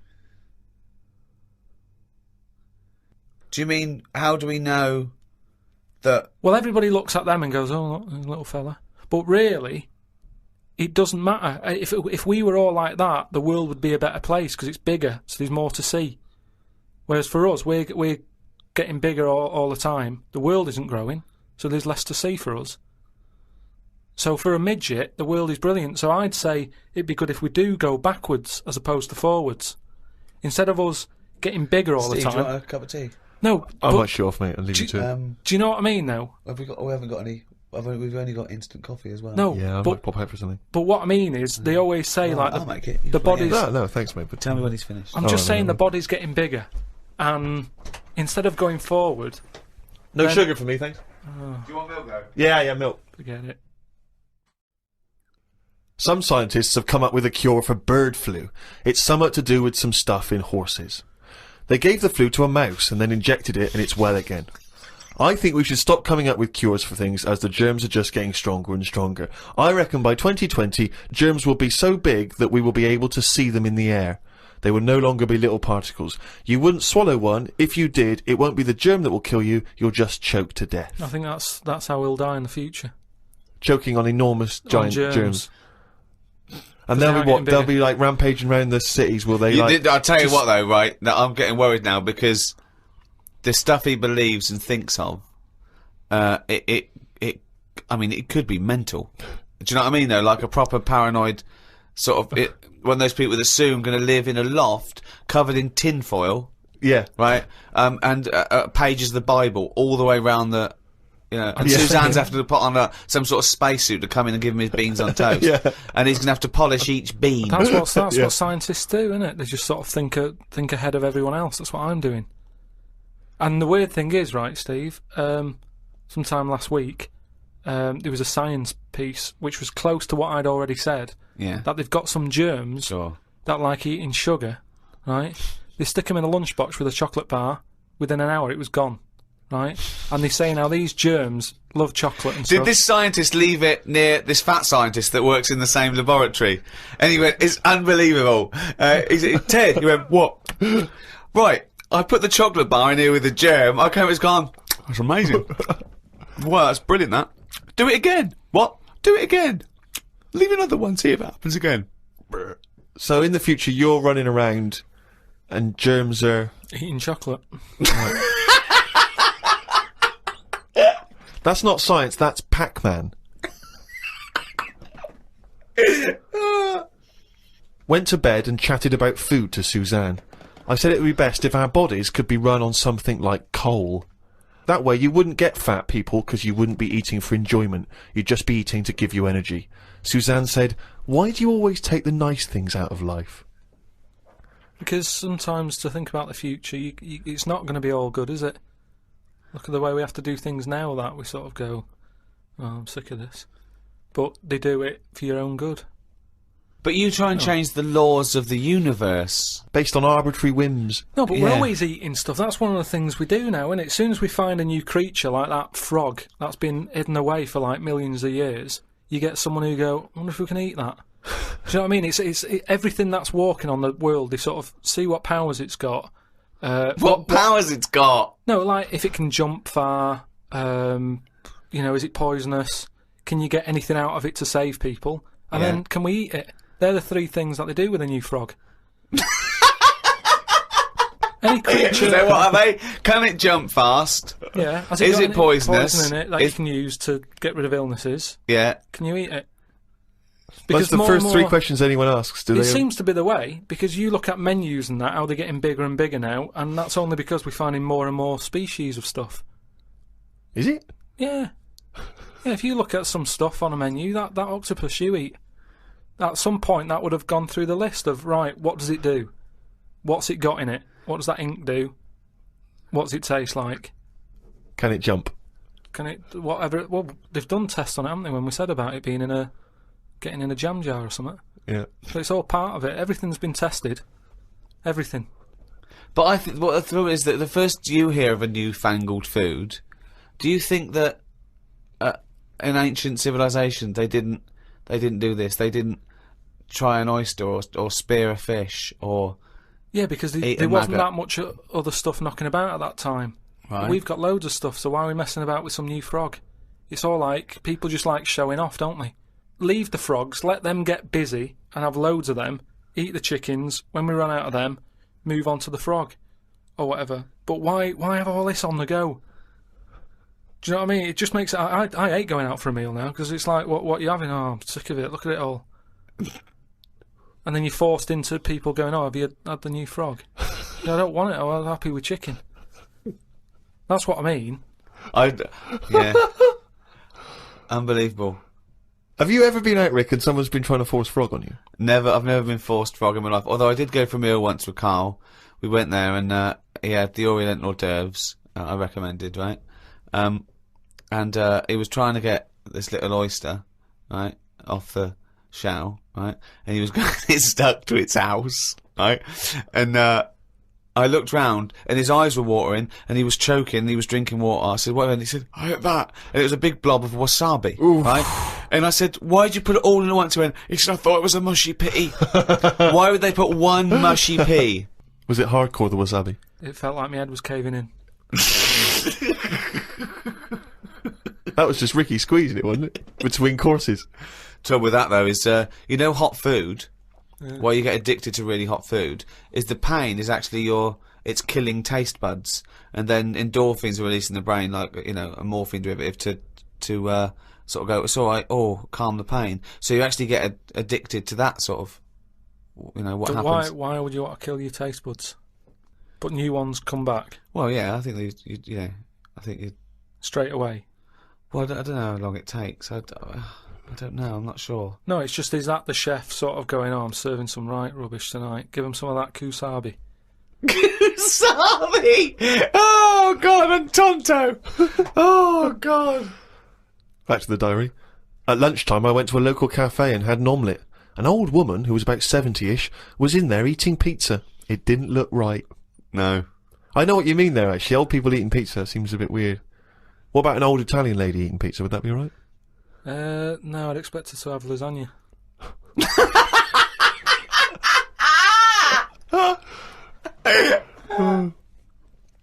Told Suzanne that I had read that we will have spoken to aliens by the year 2025. Ricky once told me that if a lion could speak English, it still couldn't have a good chat with us because its life is different to ours. If that's true, we've got no chance with an alien. I'd be worried it could read my mind. I had that problem once years ago when I worked in a studio making cassettes. Some mind-reading woman was having some cassettes made. She waited while I did them. She had a small dog. I knew she was trying to read my mind, so I just thought about the dog.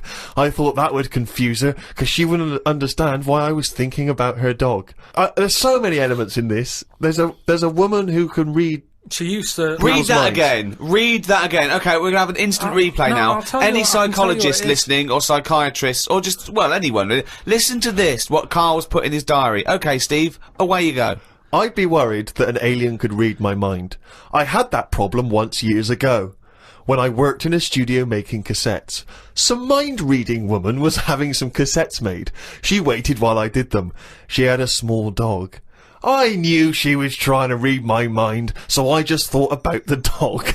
I thought that would confuse her, because she wouldn't understand why I was thinking about her dog. That's amazing. So, firstly, how did you know she was a mind-reading woman? Everybody who came in having cassettes done, you'd find out about what the job is. So, you know, if it's a band or whatever, it might be a police station needing blank cassettes to interview people. Yeah. And she had them to sort of use during a thing where they do mind reading and stuff. So you get a recording of it. Yeah. And she was just there and she was staring at me like that, just looking over. And a dog was sort of looking worried, and they pick up vibes, don't they? No. They do. And why was it looking What do worried? you mean pick up vibes? Depends what you mean by pick up vibes. Dogs pick up loads of vibes and stuff. I read the other day how they can tell if someone's got cancer and Well, that. they can. Yeah, it's one there's a thing. science behind that. They can smell different at a cellular level. Yeah, you so know, it's the same 'cause it's sort of like thing. 70 times. But no, they can't go. The dog wouldn't even know you're an idiot. The dog. The dog was sort of looking weird and stuff. It and then knew. She knew. She was looking at me. But were they looking? I'm not being funny. Were they looking at the roundness of your head? Do you They think? were just looking at me, and I was sort of panicking a bit. And the more that I was thinking she's reading my mind, I was thinking she knows that I know that she's reading my mind. So I just stopped thinking about her reading my mind.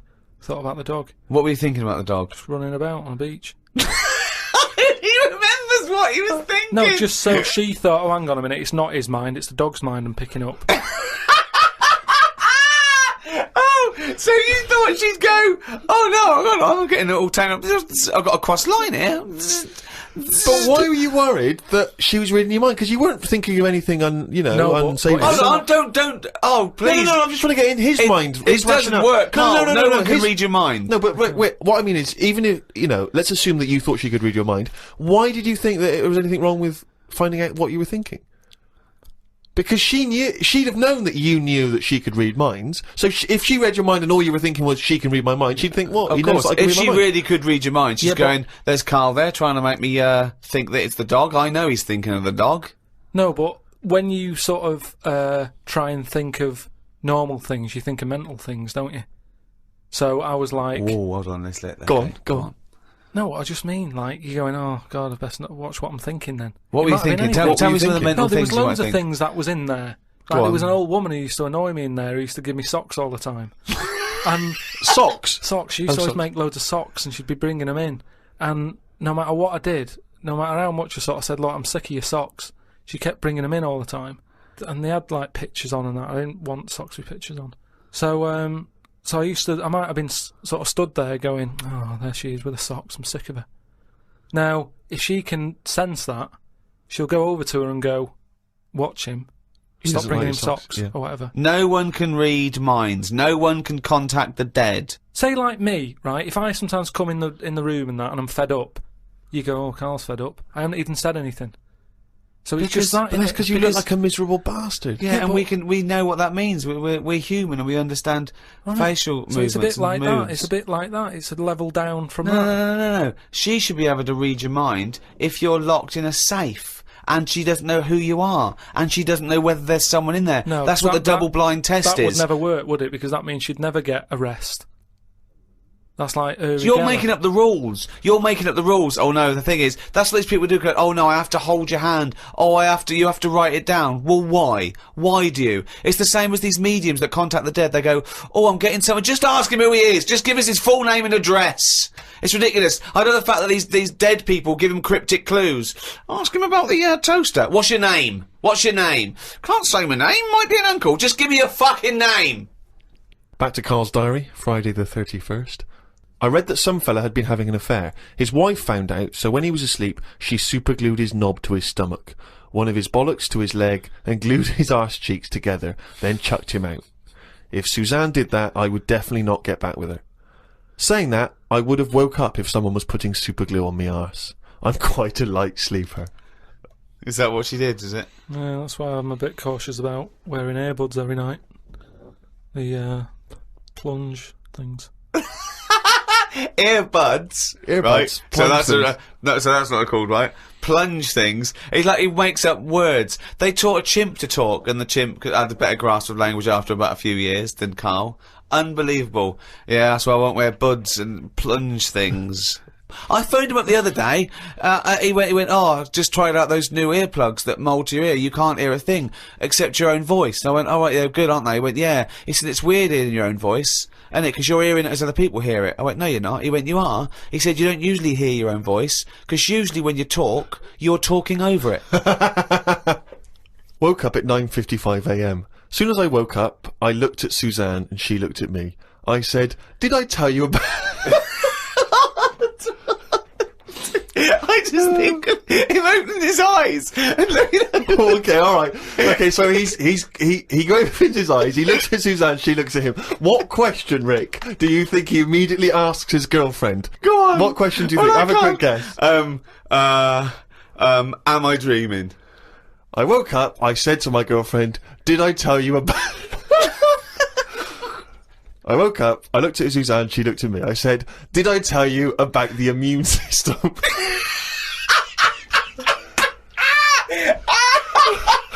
Did I tell you about the immune system?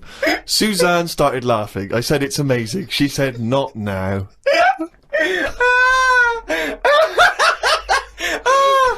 God! I was thinking that! Springing into action, he zips up, his eyes are like... Did I tell you about the immune system? Oh, shut up, Carl. Put the kettle on. Oh, God! Oh, fucking hell! Was talking to Suzanne about how it's odd that Sundays are meant to be the day of rest. I thought God was meant to be born on a Sunday. Or was it the 7th day that he finished making the world? Imagine how good the world could have been if he'd given it an extra day. Sometimes it's best to give yourself a deadline, though, so you don't faff about. I looked at Suzanne. She was leaning back on the bench with her eyes shut with the sun on her face. I never got an answer to my question. Pretending to be asleep. I met up with my mate Laurie. He said he was in a pub at the weekend and saw a bloke whose hands were on the wrong arms. No! No! What do you mean? Well, he had his left hand on his right arm and the right hand on the left arm.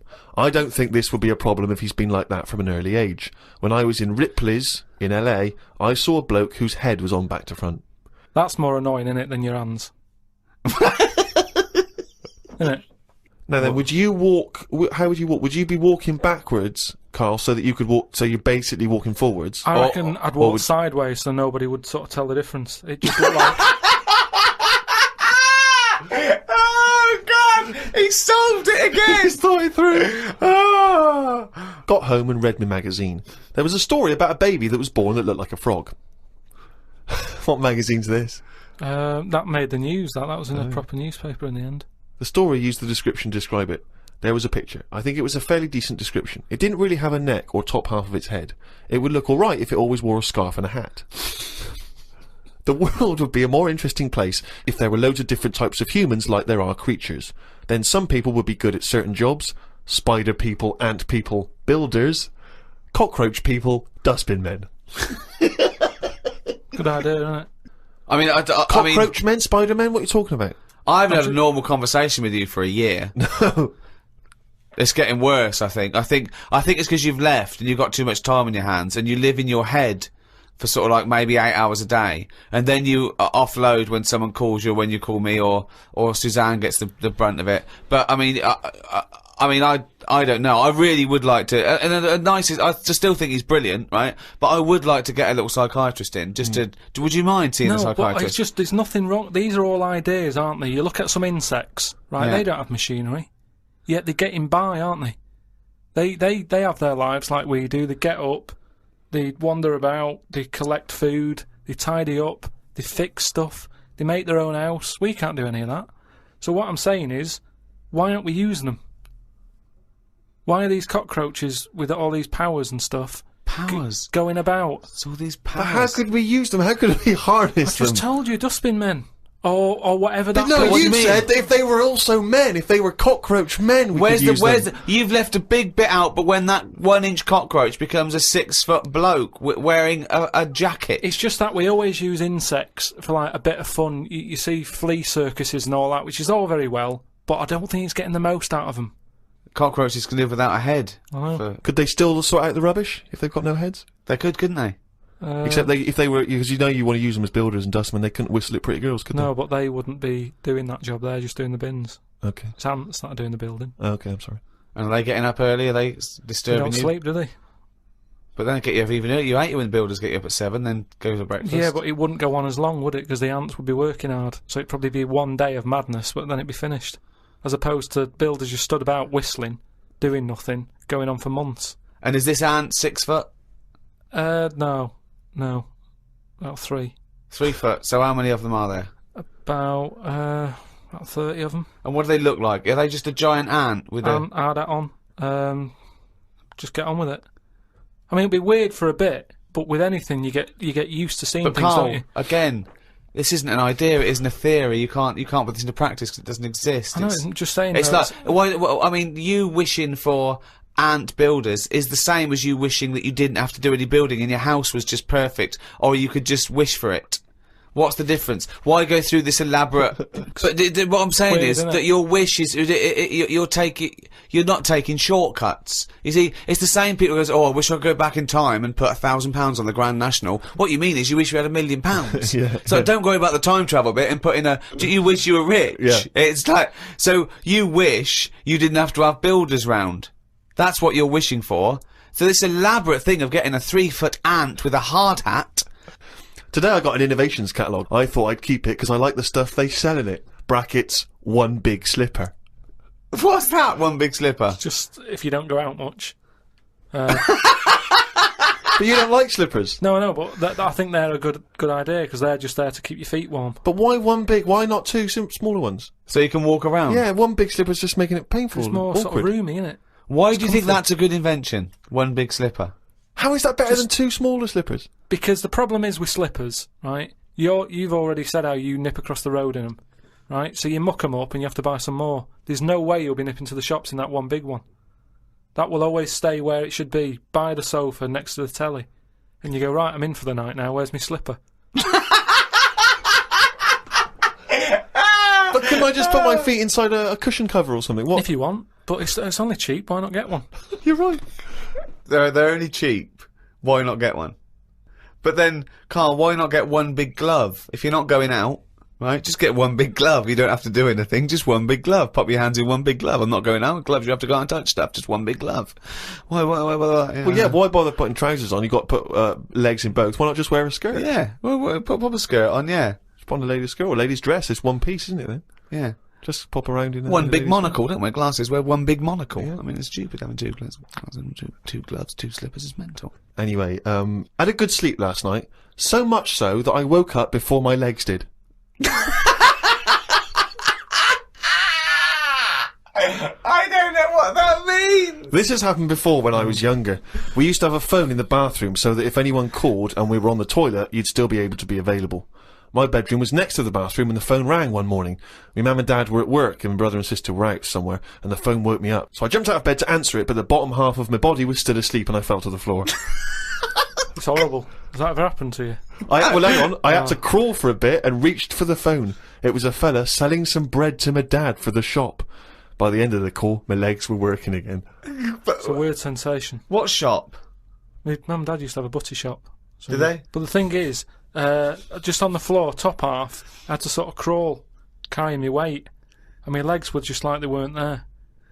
It's really, really weird. You mean you woke up with two dead legs, two pins and needles, legs? Are you feel sure them you weren't wearing just one big slipper? You've mentioned him before, Steve, this Peeps fella. Yes. Has he done anything else apart from a diary? Because now I've done a book and a diary. That means you're better than Peeps, Well, is what you're thinking, isn't it? I'm not going to say that until I know, but what else did he do? Well, Peeps wasn't a writer predominantly. I Right. believe he was, like a bureaucrat or something. But he kept a diary which has since become a historical landmark. And what did he say in it? What did he say in it? Well, it's again more because it's both well written and it's also an amazing insight social into document a social as well. document. Yeah, Yeah. it's a social document. I of mean, that yours period. is a social document, but it sort of revolves around having egg and chips and a calf and seeing a ladybird, which, you know... But that's today's living. That's Well, what I'm saying in but his describes the Great Fire of London, which is what it's most. Yeah, it's but best we haven't remembered had for. one of them. If we had one, I'd write it down. I'm only writing what's happening. The ladybird happened, right? I wrote it down. He was just lucky.